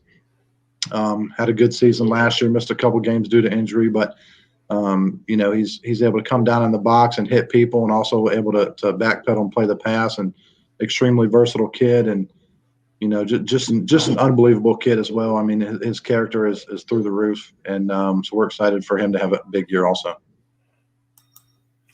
Yeah, a couple of those guys we talked about earlier, I'm excited to see as well. I'm excited about Garrett at the middle linebacker spot. We had him at the preseason all-conference team that we did back when we thought football might actually happen. Right. And then, of course, Taylor is one of my favorite players at the quarterback spot. I think we did an interview with him, and I think we did a interview, and his nickname, I think, was something with Bojangles Biscuits. I can't remember exactly, but I think know our announcer calls them Skittles for some reason. I don't know what that's about. Oh my gosh, your announcer, man. He's the greatest. He's the greatest. What a great guy, man. We had him do the Queen City Senior Bowl. Yes, sir. Yep. I think he's the best in the city, man. I mean, he is, no doubt, and he's helping us on the coaching staff a little bit this year. Okay. He runs our leadership council. He's a perfect fit for what we were trying to do. He's went to Independence High School, and he does all the games. I mean, basketball, baseball, softball, football. I mean, he's at Independence every day, and so we figured you're there, you might as well help us out a little bit. And like I said, he's been leading our leadership council. So he was a perfect fit to our program, just an unbelievable character guy. We'll do everything he possibly can to help our kids be successful, and just a great mentor to have for all of us, coaches and players. Excellent. That's awesome, man. So talk to us a little bit about, this conference overall. You've been here a little while. I know you came from outside of Charlotte when you got the job, but now you've been here for a little bit. Obviously, we had the big news about Coach Chadwick, stepping down from Myers Park earlier today. So, what are your thoughts about this league overall? I know, it's one of the tougher leagues in the state for sure. Yeah. I mean, Charlotte football in general is incredible. When you coach in other places across the state, I mean, there's great football everywhere across the state, but just the talent level in Charlotte is off the chart. So, I mean, you're looking at, in our conference, there's 2 or 3 teams that are state championship contenders every single year. So, obviously everybody knows who those programs are. They're in for the fight every single year, and we're trying to get to that level. We had a big win against Porter Ridge last year, and kind of felt like we were getting closer to compete for a conference championship, and that's where our goal is for sure. But it's definitely a tough conference. I mean, there's several great coaches. I'm sure Myers Park will find somebody that does a great job over there, and obviously Chadwick did a phenomenal job of building that program, and just a lot of great coaches, a lot of great talent, and it's an exciting conference to play in for sure. Absolutely, Coach. Absolutely. And that win at Porter Ridge, man, that was an exciting game. I remember seeing the highlights of that, and you guys, really kind of, really slowing that offense down, which is tough to stop, when they get it rolling. So yeah, absolutely. I mean, that was, we felt like we needed a big signature win like that to kind of get to turning point to kind of start competing with the big dogs, for lack of a better word. And Porter Ridge is an option offense. They're shotgun, but they're option oriented, and that's I have a background of running option on offense, and so the schematics as far as understanding what they were trying to do certainly helped us. But our kids just played lights out. I mean, we were able to defend the run, a little bit with scheme, but mostly with toughness and execution, and corners coming up playing hard, and of course we made some big plays. I think we had a kickoff return that game. We had a halfback pass for a touchdown, and nice. So that was definitely a momentum swinging game for our program for sure. It was exciting. Absolutely. Good stuff. All right. So, Coach, the last question I'll ask you is, there's been a bunch of challenges with recruiting and COVID-19, and I've seen several coaches post about, trying to get kids seen by college coaches and trying to get them evaluated and things of that nature. What is there anything special that you guys at Independence are doing to help get your kids seen by college coaches right now? Well, I mean, we do the same thing that we've done for the last 4 years. We have a spreadsheet with all our kids' information on it. We send it out to every coach in the country. We have a mass email list. We use Coach Mullen at National Preps, I think it's called. He kind of helps with that, and just communicate with coaches, texting and calling coaches. And obviously we're not able to visit with them in person, which has kind of hurt a little bit, in school, obviously. So more of it's just done on the phone. But it's certainly been tough. I mean, even just, I'm sure most coaches will tell you the conversations they have with college coaches have been just a little bit different, that where they might be really, really excited about a kid. They're kind of, maybe not quite as excited just because they're kind of handcuffed a little bit with the scholarships and everything, kind of kids being able to play another year and just all the uncertainty of COVID. And so it's been pretty much similar to what it normally is, except for the in-person where we get to see them in person. But it certainly had an impact on just the recruiting level, I think, across the board for all the kids. Yeah, it's a challenge that we're all trying to help out and showcase kids and communicate to coaches on the next level as much as we can. So if there's anything we can do to help with that, we'll be glad to do it. I mean, Charlotte. There's a lot of people in Charlotte do a great job. Obviously, you do a great job with your player profiles, and we utilize social media as well, which a lot of people do. And there's so many great athletes in Charlotte. You got to do everything you possibly can to get their name out there, get a video posted, get some stats posted. Talking to coaches and networking and those type of things. So every little tiny thing helps. There's a big thing, there's some recruiting services out there where you got to pay a bunch of money that doesn't really do a whole lot for kids. And, those are difficult conversations we got to have with our parents. But at the same time, we tell our kids, if you can go to a camp that's $50 and you got to drive 2 hours, and it may or may not help you, but if there's a 1 out of 1,000 chance that you might see somebody that ends up giving, knowing somebody or getting you an offer, whatever it may be, every little tiny bit helps. So, we appreciate what you do. Like I said, every interview that you post is important, and you never know who's going to see it or who's going to kind of whose eye you're going to catch, I guess. So, it's certainly a grind, and we appreciate everything that everybody does for all the kids. Absolutely. It's a labor of love, Coach. Kind of like about the kids, man. Yep. Yes, sir. Yes, sir. All about the kids. Well, Coach, hopefully when this COVID stuff slows down, we can, get back to normal and come over there and, do this thing in person. But, yes, if there's anything you need from us, man, please reach out. And, wishing you the best of luck in this shortened 2020 season or 2021 season now. Yes, sir. I appreciate it. You're always welcome over at the Big Eye. I don't know how it's going to work with how many fans we can have on and passes like that and stuff. But, you're always welcome to come down the sideline. And, we got unbelievable coaches, unbelievable kids, and we're excited to kind of show our character and what and our effort and those type of things. So, especially dealing with adversity. It's a cliche and you talk about it all the time, but we're excited to kind of prove that. So, yeah, you're more than welcome to come join us anytime. Awesome. Thank you so much, Coach, man. We'll talk soon. Yes, sir. Have a great night. God bless. You too. Thanks, Coach. All right. So that was Independence Patriots head coach Mike Natoli. I think they've got, some good kids over there that are going to really, do some special things on the field this upcoming season for sure. So, so now our next guest is ready. So we're just going to keep rolling on, man. This is a very smooth show. You kind of notice how smooth it is without Coach Billups. I think that's the key right there. Let me ask Kenny. You think that's the key, Kenny? Absolutely. Anytime we can keep him off the screen, things are good. All right. Well, let's bring on our next guest. Thank you, Kenny, for that. He'll appreciate this moment. All right. So our next guest, he is a coach up in at Southeastern Raleigh, and he's going to be talking about a unique thing that I think is very, very much needed here in the coaching fraternity, specifically from the minority coaching perspective. And I'm going to bring him on right now. And that's head coach of Southeastern Raleigh, Edwin Campbell. So we'll bring him on. Get it set up right there. We go. Hey, Coach, how we doing tonight? Doing great, man. How about you?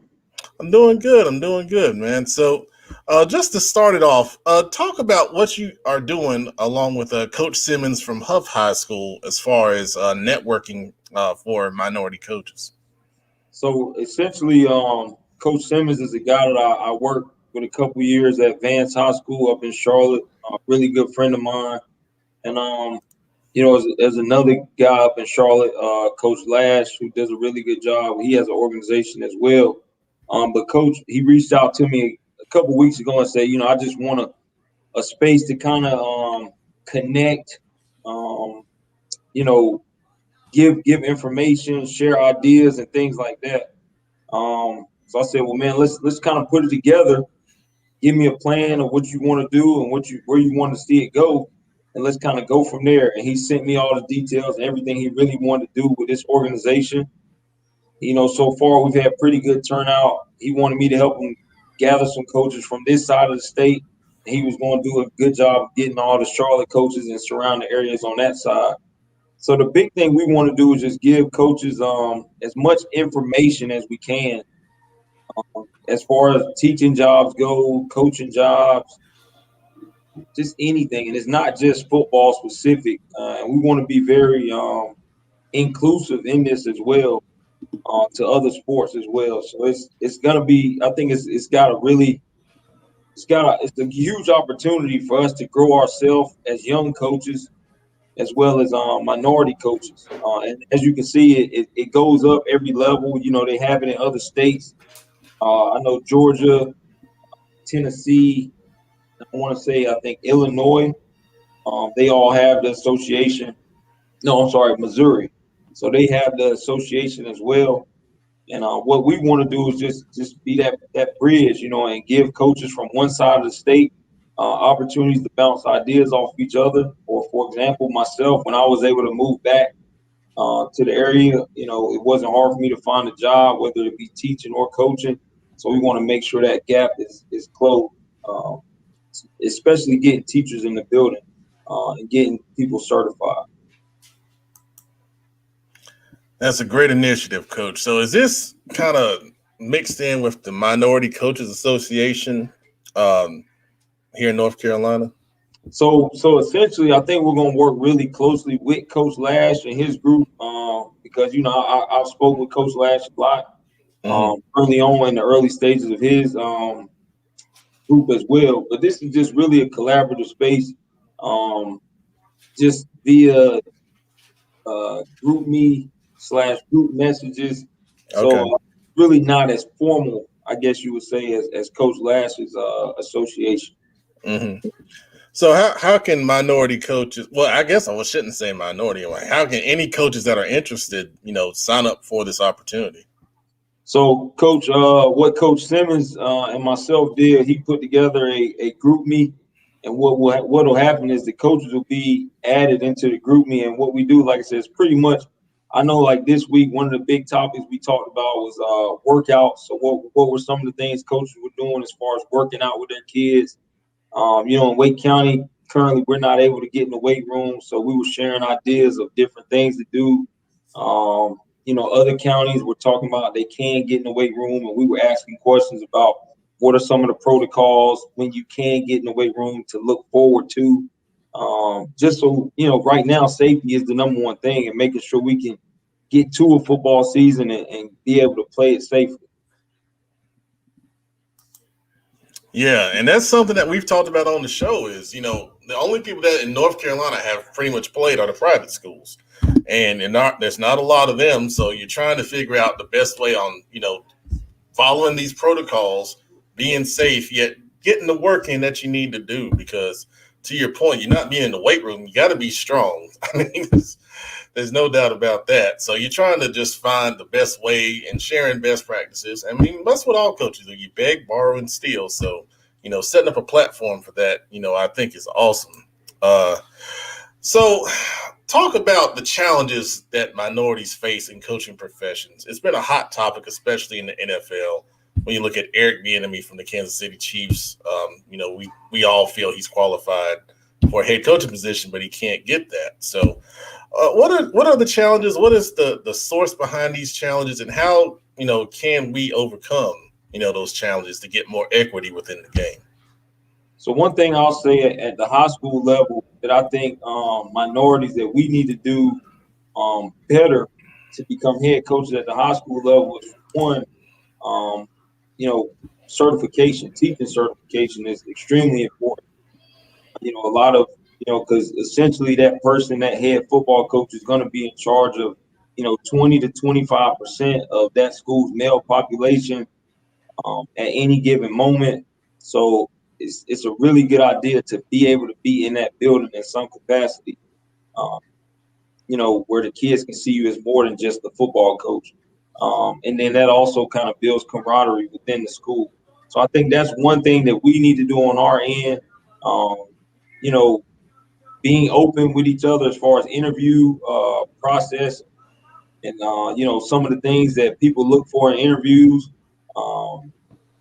That's another thing. And then also, I think one of the big things is just, the way that we go about our business, the way you handle yourself and conduct interviews and conduct yourself off of the field, so that these schools, whether it be, a high school or even a college, whatever, will look at you as someone who they can see to lead their program or their 16 to 18-year-old kids. So that's the big thing right there. I think it's how we conduct ourselves as adults. Very good, very good. And I totally agree with all those points there, Coach. So let's bring it back to a personal level. You obviously have, gotten to a good point as being a head coach at Southeastern Raleigh. Talk to us a little bit about your path to becoming, the head coach there. So prior to this head coaching position, this was my first assistant coaching job as an assistant coach at Southeast Raleigh. Mm-hmm. I was there for a couple of years. I was blessed to be given the opportunity by one of my good friends and mentor named Marvin Burke. He gave me an opportunity, my first opportunity to be a coordinator. After I left coaching with him, I went over to Leesville Road High School, where I coached with a guy named Mike Hobgood. He gave me a great opportunity as well. Mm-hmm. And then I got my full-time defensive coordinator position at East Wake High School, where that was a really good time. We had a couple of good teams there. And mm-hmm. And then, it was just time for me to the certification is what brought me to Charlotte. So I was taking classes at UNC Charlotte, and a position came open at a school that I was really good friends with Coach Brand, and I had a really good relationship with Coach Richardson, the AD. Oh yeah. And they had a coach studies job come open, and my wife and I at the time weren't locked in. We didn't have any kids. So it was just a great opportunity for us to move to Charlotte and try something new. And it was a really great opportunity, and I think it's one of the best decisions I made. In coming to Charlotte, getting that opportunity to work with Coach Brand and Coach Richardson and all the great coaches that we had advanced. Coach Aldridge on the defensive side, Coach Hackett, Coach Brown, who's now a head coach at Lexington High School, was there as well. On the offensive side, obviously Coach Brand, Coach Ingram, who's the offensive coordinator at Irmo, Coach Simmons. We had some really good coaches. Coach Warner in the area, so we had really good, and getting to work with those guys really grew me as a coach. And I still try to find myself and growing every day because I'm a first-time head coach. So after that, I moved back home, and I got a position with Coach Reggie Lucas at Wake Forest, and I learned a lot from him as well. So, and I've just been blessed to get this opportunity at my old high school. My principal now, he was my defensive back coach for 4 years in high school. He was also my track coach. So me and him have a great relationship. And, he pushes me every day still as if he was, still my DB coach. As a mentor, to have him in the building working with me as my supervisor has been great. And we also have an AD, Coach Stevens. Leaning on those two guys, two veterans in the business, it's been a smooth process as a new head coach. Very good, man. That's awesome. That's awesome. And like I always say, it's good to have, that good support system with you, at all times, for sure. Our former coach, Kenny McClamrock, was on our panel. He's got a question for you, Coach. I'm going to bring him on right now. Okay. Coach, how are you, man? Doing well. How about you? I'm well. Coach, I love hearing what you're saying. So much of what I did as a head coach was trying to get black coaches on my staff for so many reasons, because our kids needed to see positive role models, because our parents needed to see it, and because there are so many men who can bring so many things to the table, man. I love it. I love several of the things you've hit on. You talked about interview skills. I've sat down with so many young coaches, young black coaches, and we've talked about interview skills, and I've told them, hey, you've got to keep in mind, the majority of principals are little white women who don't give a flying flip about what you're gonna throw versus cover two, or what you're gonna do versus the triple option team. They want to know how you're gonna love on their players. They're gonna know how you're gonna do in the classroom, and how you speak and how you behave yourself in that interview is gonna go a long ways. So I love that. Question for you, because you mentioned another thing that I've had so many conversations with coaches about, over my years, so many people, what can we do to get black coaches, black head coaches at the high school level? And my question back to that was, oftentimes when you were in school, how many black male teachers did you have? Yep. Because I can say in 18 years of teaching, I can just barely get to my second hand of how many black male teachers that I've worked with. And this is in CMS, this is in Cabarrus County, this is in Rowan County. But you mentioned, Coach, the importance of getting black men certified in the classroom. What the heck are y'all doing? I mean, what is the plan? Just to encourage guys? I mean, what is that plan to get those coaches certified in the classroom, in the building, where they can really be impactful coaches for you? So I think the first thing we have to do is acknowledge it and have that conversation, like each one teach one. So my process wasn't very easy. I didn't just start off, come out of college and say, hey, I want to be a teacher. So I had to go through, I started out as a TA, and then I found a program that fit my schedule where I was able to continue to work, take my classes, and coach all at the same time. And I had a really good relationship with UNC Charlotte, and I was working with them in their kind of recruiting African-American males to the teaching program over there. And I was working with a guy named Dr. Fisher. He does a really good job. And anytime anyone asks me about certification, that's the direction that I point them, because I know my experience with UNC Charlotte was really good. and the way that they just kind of worked with my schedule, and I was able to, so I push people towards UNC Charlotte. A lot of it was online work, and I didn't have to really. I had to go on campus one time, and that was a big sacrifice I had to make, where I had to drive from. I was driving from Raleigh to UNC Charlotte every Wednesday night. And this was mid-season, so in the middle of the season, I was taking that drive, and but I knew that I wanted to be a head coach, and I knew what it took to be a head coach. So I made that sacrifice, and I just think if you really want to be in this business, and you want to be a head coach in this state, in North Carolina, I think that teaching certification really goes a long way. So the secret, do you think, is getting young kids, getting college kids to realize that, hey, if you're thinking about going into the coaching world, especially be a head coach, go ahead and get that certification in college, because once you're 24, 25, 28, 30, you got a wife and you got kids, you got bills. It's tough. And the TA, and it's hard to kind of, the TA salary year in and year out. It is tough. And then one thing I wanted to do, and one thing I've done is, like I said, have those conversations with coaches, whether my age, younger, older, and, just be honest with them. And I want to grow all my coaches on my staff. And I tell them, if you guys, if your goal or your dreams are to become a head coach, then these are the things I want you to do. As far as getting prepared for practice, knowing what classes you may have to take if you have to go back, or you may not even have to go back. You may already have enough credit hours or working hours towards that teacher certification. It may just be a testing requirement left. So pointing them in the direction of who to talk to in each county at a state level. So those are the things that just, getting them kind of get the wheels in motion so that we can, I think certification is the key. If you want to be a head coach in North Carolina, especially, and Coach, you've been a head coach at multiple places. It's not a lot of people that don't have certification that are head coaches. No, very few.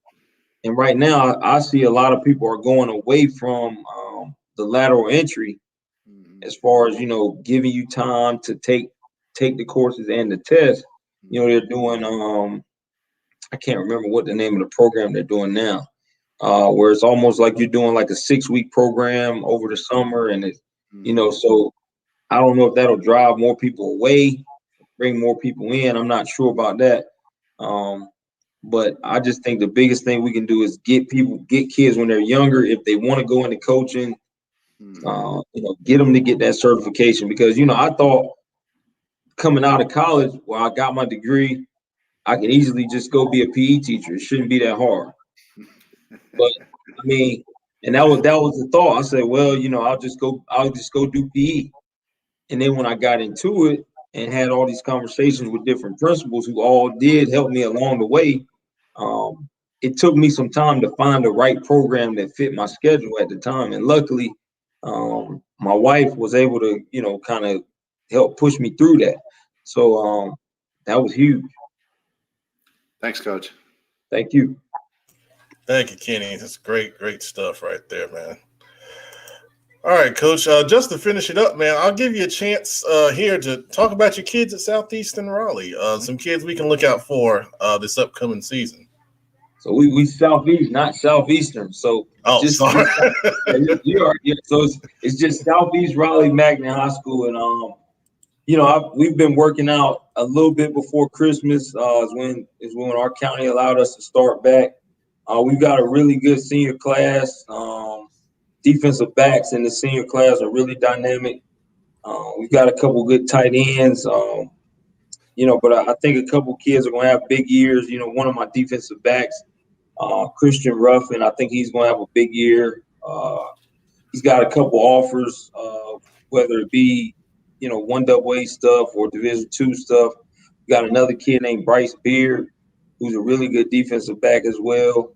He has a couple opportunities to go play at the next level.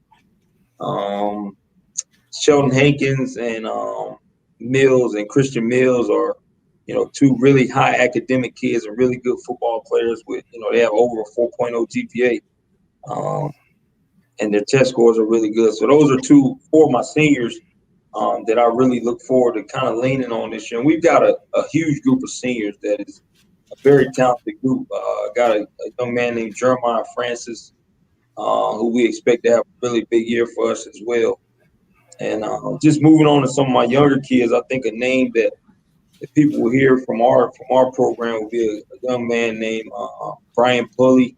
He's a receiver DB, as well as another young guy named Kareem Swain, who I think is going to make a lot of plays in the running game and out the backfield. He's moved in from Atlanta last year, running back. So he's really shown some flashes in these last couple of workouts that we've had. And we've got some big linemen, some big young kids on the line. So we'll be big, still trying to just get those guys, trying to see how good they are with pads on. But right now, the kids are doing everything we ask of. They show up every day, and they work hard. So that's all we can really ask. And man, I think we'll be able to shock some people. So I think our kids they're hungry because we have struggled in the past, and so they're hungry to kind of get that bad taste out of their mouth. I can tell just the way that we work out, the way that they the leadership from the senior class, and just the work ethic that the kids have brought, and the attitude. So it's been really good right now, Matt. We look to surprise some people. We've got Millbrook game 1, who's usually a pretty strong program in this area. Hopefully we can come out and be really competitive and shock some people in game 1. It's excellent, Coach. That's excellent. I mean, to have all that, senior talent and leadership, those kind of years are kind of the kind of the apex right there. You're building it, and then you get to that year, you got that group that's been there, and that's when you kind of see whether it's going to turn or whether you got some more work to put on top of that. So, yeah. So really, Matt, we've got about 11 or 12 seniors. Okay. But that group is really talented. Now, our junior class and our sophomore class is big. They're pretty big classes. There's a lot of talent in those groups as well. More on the O-line, D-line side in that sophomore and that junior group. They're really talented in the offensive line, defensive line. And our quarterback, I think he's going to have a really good year. He's a junior, Amir Mills James. So we expect some great things from him. He's worked out really hard. He's put on about 10 to 15 pounds. He's grew a little bit. He's worked on his speed. I really expect to see him make a huge jump from his sophomore year on junior varsity up to varsity this year. He's a very smart kid. I just want to be a lot more vocal. I want to be more vocal. But other than that, he's done everything we asked. So, and this year is a funny year, obviously because of COVID. And so, like I tell the kids, we're just every opportunity we get to come out there, we're blessed to be out there. So, just take full advantage of it. And they've done that. So we appreciate them for that. That's excellent, Coach. That's excellent. Oh man, it's great coming on. Once again, if anyone's interested in joining the network, what would they need to do? So they can just either add me on Twitter, I'm E_CLAZZ, or they can either add Coach Simmons on Twitter, and I can't remember what his exact Twitter name is. But either one of us can definitely get them the information they need to add the group. And like I said, it's still in the really early stages, but what we do is, what we've done over the, past 2 or 3 nights is pretty much when I go in there and I look, everybody's talking about workout plans. They're talking about recruiting, obviously. How are they getting their kids recruited? What are some of their protocols? So it's a lot of COVID-related stuff. And I think a couple people have posted like teaching positions that are open in their county, coaching positions that may be open in this county. So that's pretty much it. We just want to have that open forum to some of the coaches who aren't as, social media savvy or on his own social media as much, they can just go right into GroupMe and they can have a lot of information at their fingertips right there. That's awesome, man. That's awesome. We'll promote that, as you guys continue to grow as well. But Coach, I want to thank you so much for, sharing so much important information tonight. And hopefully this is just the start of something that continues to grow into something even bigger for us. Well, Matt, thanks for having me on. I finally got a chance to talk with you. I never really got a chance to jump on when I was in Charlotte, but I'm glad I finally got a chance to work with you and interview with you. Absolutely. And everything people have said about you is true. I mean, you're very articulate, intelligent, and driven, and it's great to finally, sit down and talk with you as well, man. I know you're going to do great things up at Southeast Raleigh for sure. Thanks a lot, Matt. Absolutely, Coach. Have a good night, man. All right, you too. All right, guys. So that was Southeast Raleigh head coach Edwin Campbell joining us tonight, sharing with us about, the networking group through GroupMe is the app for minority coaches. If you're interested in joining that and your coach that's watching this either live or on the playback at East Class right there on Twitter, that's the person you want to reach out to. Or Coach Simmons from Huff. Either one of those guys are good resources for that, along with Coach Lash Advance. I interviewed him a couple years ago when he started the Minority Coaches Association, which is a great initiative as well. And because Coach Campbell stated that there are several different associations throughout the United States, and we have one here in North Carolina that, they're trying to grow and get more active. So it's a great initiative right there. So we started the show early tonight. Typically, we do our other things, but, we're missing a lot of the crew tonight. Had a lot of stuff going on. I'm going to bring the guys back in real quick. We'll go ahead and let's see what everyone wants to do here. All right, guys. So, all right, I'm going to give you an executive option here that I never do on the show because I'm such a tyrant when I run this. So a tyrant. You want to do sound off or you want to do slime? Which one you want to do? Rock, paper, scissors for it. I want to see how you do this on the all four of us. Let's do it. You know what? Let's do the slime. Kenny? The slime? You go. We can do a quick sound off. All right, guys. If you've been watching the NFL playoffs, and of course you have because you're watching our show, you know that in week one, there was an NFL game on the Nickelodeon channel. They had all of these overlays of SpongeBob and people being slimed and all that kind of stuff. After the game, Sean Payton, the coach of the Saints, got slimed, and it gave me this crazy idea of if you could slime anybody in America today, who would you slime right now? And so we're going to start off with the young pup over there. Justin, who you sliming, man? Y'all always put me on blast first, man. Who am I sliming? Good question. Man. Compelling show right now. I'm sorry. I'm into these pumpkin seeds right now. I'm going to slime the coaches who didn't give some of these players opportunity. I know it's being real general right now. Not really pick one. Specific. You said pick one? Yeah. Who's the A&T coach? Nah, I ain't gonna do that. Really? I ain't gonna do that. Nah, shout out to A&T, man. They're doing a good job. They had a real good recruiting class this year.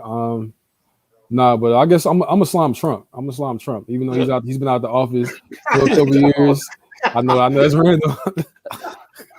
I'm a slime Trump though, man, because just the way he made his exit. He's eligible. Hey. Yeah, he shook up the world. So, I feel like he deserves to get slimed. He deserves to get slimed all the way. Producer Brandon, who you sliming this week, man? I gotta go with the Kansas City Chiefs barber, who decided it was a good idea to start a haircut before his latest COVID results were back in. So he was halfway in the middle of a cut, got his latest COVID results testing positive and had to stop in the middle of it. So my thing is, a haircut isn't that long. Like, why wouldn't you? Whose idea was this? Like, you couldn't just wait, 30 more minutes or however long it took for the results to get in to start. Like, you really just like, you know what, I'm gonna start anyway and see what happens. Like, you literally could have just almost shut down the whole team before it even got started, or you could have put a really big dent in the team before the Super Bowl. So, yeah, you gotta, the barber has to get slimed for that one, man. Like, you literally started cutting people's hair before you got your results back. Now, mind you, he had like 5 negative tests in a row, but then the last one came in positive. So you're in the middle of haircut and get his results back. So yeah, you got to get slimed for that, for not waiting on your results before you get started. I'm sorry, slime him. I'm done. I just want to know who finished his haircut, because like you walking around with half a haircut, like it's like half a fade, like I just. Well, football players sometimes, especially NFL players, they're kind of weird anyway. So he might have kept just half a haircut. I'll wear it to Tampa, man. So Patrick Mahomes looks like he's got a half a haircut anyhow. Yeah, that's true too. God, dog, got the black man mullet. Pep, who you got this week? Who's been slimed? Man, there's a couple that just really came to mind, but I'm going to stick with the one I originally had, and that is EA Sports again. Now, I'm going to tell you why, man. These guys can mess up. Anyway, I ain't going to say it. I can't say that publicly, but they announced college football is coming back. The great NCAA college football series is coming back.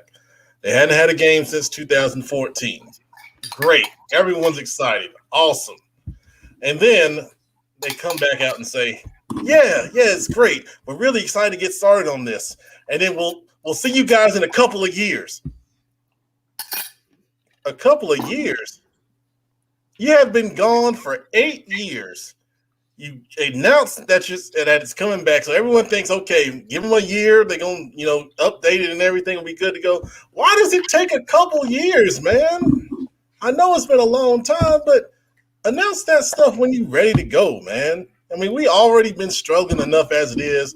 Everyone got excited, but then, bam, another EA Sports, disappointment, Now, I'm going to get it when it comes out, but dang on, man. Can they do anything right over there? I'm really wondering. That's good, Pep. I figured that would come up tonight. So I'm going to slime a former Michigan Wolverine running back turned Division I head football coach, Tyrone Wheatley, who recently this week said that he sheds no tears for class of 2021 high school football players who are completely being screwed by not only the pandemic, but also by the transfer portal that is bursting at the seams. He basically said, I do not care if high school seniors get looked over. We're going to continue to push towards the transfer portal, and that's how we're going to do things in my program. And for that, Coach Wheatley, you deserve to be slimed. You are completely overlooking the future of your program. Sure, you may bring in a guy for 1 or 2 years or maybe even 3 years out of the transfer portal, but what kind of program are you building up? And if I'm being honest with you, who would want to play in that type of program with a coach who says that kind of mess out loud? Coach Whitley, you've been slimed. And there it is, man. All right, real quick, Super Bowl picks. Justin, who you got? It's tough. You can never count Brady out, but I'm going to go Patrick Mahomes. Brandon, who you got? Look, man, look. I am not a quitter in life by any means.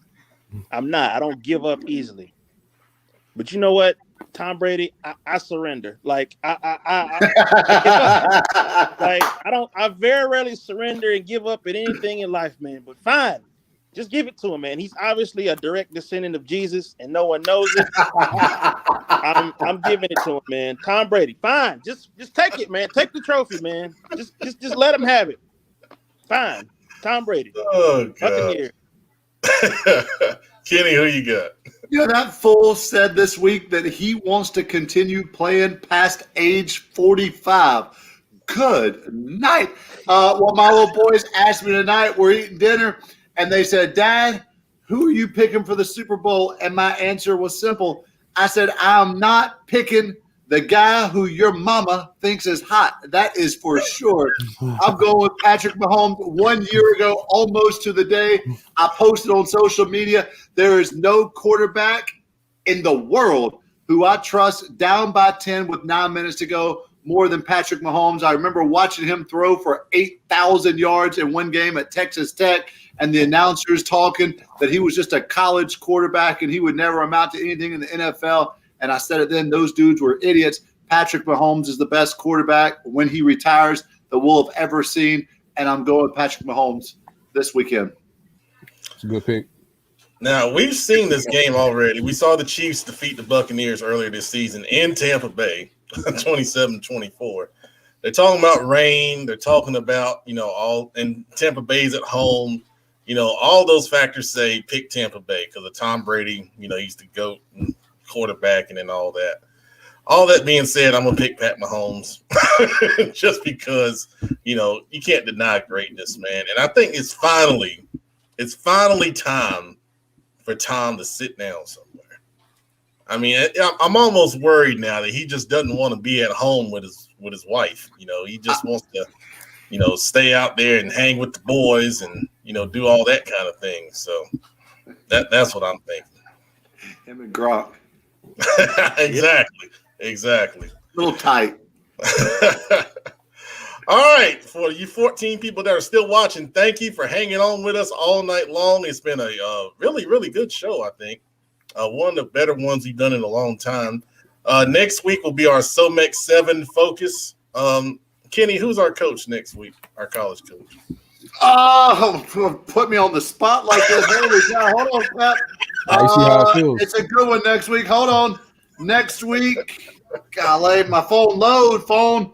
Next week, we have, my man, Coach Hardesty, wide receivers coach from Charlotte 49ers. Coach Hardesty, North Carolina boy. It'll be fun to have him in the house next week. Yeah, absolutely. So our SOMEX 7 show will go through the SOMEX teams, and we'll get their conference. I'll do my conference predictions, kind of in the same format that we did tonight. We'll get a SOMEX 7 head coach, hopefully, on the show. I got a couple guys in mind. To finish the show, let's go through some comments that were posted throughout. Damian Jackson is picking Tampa Bay. Either that stands for Tampa Bay or Tom Brady. I don't know which one it stands for. All right. Davey Green, Coach Galloway, he was on earlier from North Carolina. His son Hayes is a grown man. Be all-conference center this year for the Cabarrus Warriors. All right. Wife is a big-time name. Wife's family is a huge name in Cabarrus County. Very good. Very good. Awesome stuff, man. Let's see what else we got here. We were talking about the different players earlier. So those not a lot of commenting tonight, but that's never a bad thing. Just a lot of watching. The numbers are really strong tonight. And Damien comes back and says that means Tampa. So, all right. Well, there you go. All right, guys. We'll see you next week. We'll see everybody next week for another edition of Football Focus Weekly, the number one rated show, internet football show in the southeastern United States. Can we just say real quick, we had a video gaming with Brandon a couple weeks ago. We've been talking about football games and NCAA, and look what happened. Once again, the power that is Football Focus Weekly. We brought it back. For all you old people out there, age 30 and older, you can thank this show. I like that sentiment, man. I like that. That's very accurate. I guess we'll have to get the arcade back so we can start getting some that's what it was. Yep. Good night, everybody.